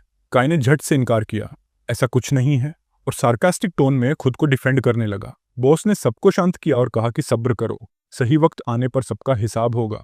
शूजांग ये सब सुन रहा था, अंदर ही अंदर गुस्से से जल रहा था। कमरे में अकेला रहकर उसने गुस्से में सब चीजें तोड़ फोड़ डाली। उसका साथी किंगा उसे शांत करने आया, बोला, कंट्रोल रखो भाई, अभी वक्त नहीं है। लेकिन शूजांग ने कहा, अब कुछ पैक करने की जरूरत नहीं, हम आज रात निकल रहे हैं, ये जगह अब सेफ नहीं है। उसने आदेश दिया कि आधी रात को सारे बचे हुए लोग इकट्ठा हों, हम यहां से भागेंगे। दूसरी तरफ शियाओयोंग की बस सर्वाइवर्स के साथ बेस पहुंच गई थी। उसने रंग गार्डन से सिर्फ 5 लोगों को रिक्रूट करने का मिशन लिया था, लेकिन 8 सर्वाइवर्स लेकर लौटा, जिससे उसे 5 एक्स्ट्रा पॉइंट्स मिले। अब उसके सिस्टम में कुल 66 पॉइंट्स थे। उसने चोंग से कहा, कल रात हम सिटी के साउथ वाले हिस्से में निकलेंगे। होंगी ने पूछा, वहां तो बहुत खतरनाक इलाका है, वहां जाने की क्या जरूरत है? शियाओयोंग ने ठंडे लहजे में जवाब दिया, बुशान के लोगों से एक अधूरा हिसाब बाकी है। रात में शियाओयोंग ने अपने कमरे में बैठकर सिस्टम फिर से खोला। अब वो लेवल 2 वाला हाईटेक क्रेट खरीदने के लिए तैयार था। उसने 50 सिस्टम पॉइंट्स खर्च किए। अब उसके पास सिर्फ 16 बचे थे। उसने सोचा, उम्मीद है ये डील वर्थ होगी। क्रेट खोलने पर उसे मिला फिजिकल इन्हेंसमेंट सेरम प्लस 20, और ये देखकर वो खुद हैरान रह गया कि लेवल 2 बॉक्स में इतना कीमती आइटम निकला। उसने तुरंत सेरम खुद पर लगाया। उसकी फिजिकल स्ट्रेंथ बढ़कर 33 पॉइंट्स तक पहुंच गई, जो किसी आम इंसान की ताकत से 6 गुना ज्यादा थी। उसके रिफ्लेक्सेस इतने तेज हो गए कि उसने उड़ते हुए कीड़े को हवा में ही पकड़ लिया। अगले दिन उसने अपनी अगली एक्सपीडिशन के लिए तैयारी शुरू की। ये मिशन बाकी बचे अकाउंट्स क्लियर करने वाला था। उधर होंग हथियारों की प्रैक्टिस कर रहा था और उसने देखा कि शाओयोंग निकल रहा है। उसने पूछा, कुछ मदद कर सकता हूँ? शाओयोंग ने मुस्कुराते हुए कहा, बस जगह संभाल कर रखना। होंगले एक बेहतरीन मार्क्समैन है, बाकी सर्वाइवर्स को ट्रेन करो। होंगी ने कहा, दैट्स माई थिंग। और फिर शाओयोंग और चोंग अपनी बस लेकर मिशन पर निकल पड़े। दूसरी ओर बुशन बेस में शूसोंग अपने ग्रुप के साथ रात के बीचों बीच भागने की कोशिश कर रहा था, लेकिन जैसे ही वो बाहर निकले, सामने चीफ डोंगशू, काइजे और क्विजिंग रास्ता रोककर खड़े थे। डोंगशू ने ठंडी आवाज में पूछा, कहाँ जा रहे हो शूसंग? शूसंग ने झूठ बोलते हुए कहा, रंगशंग गार्डन जा रहा हूँ, मिशन पूरा करने। डोंगशू ने हंसते हुए कहा, सच दिखाओ। उसके आदमियों ने तुरंत एक लाश फेंकी। शू एक्संग के एक मैसेंजर की,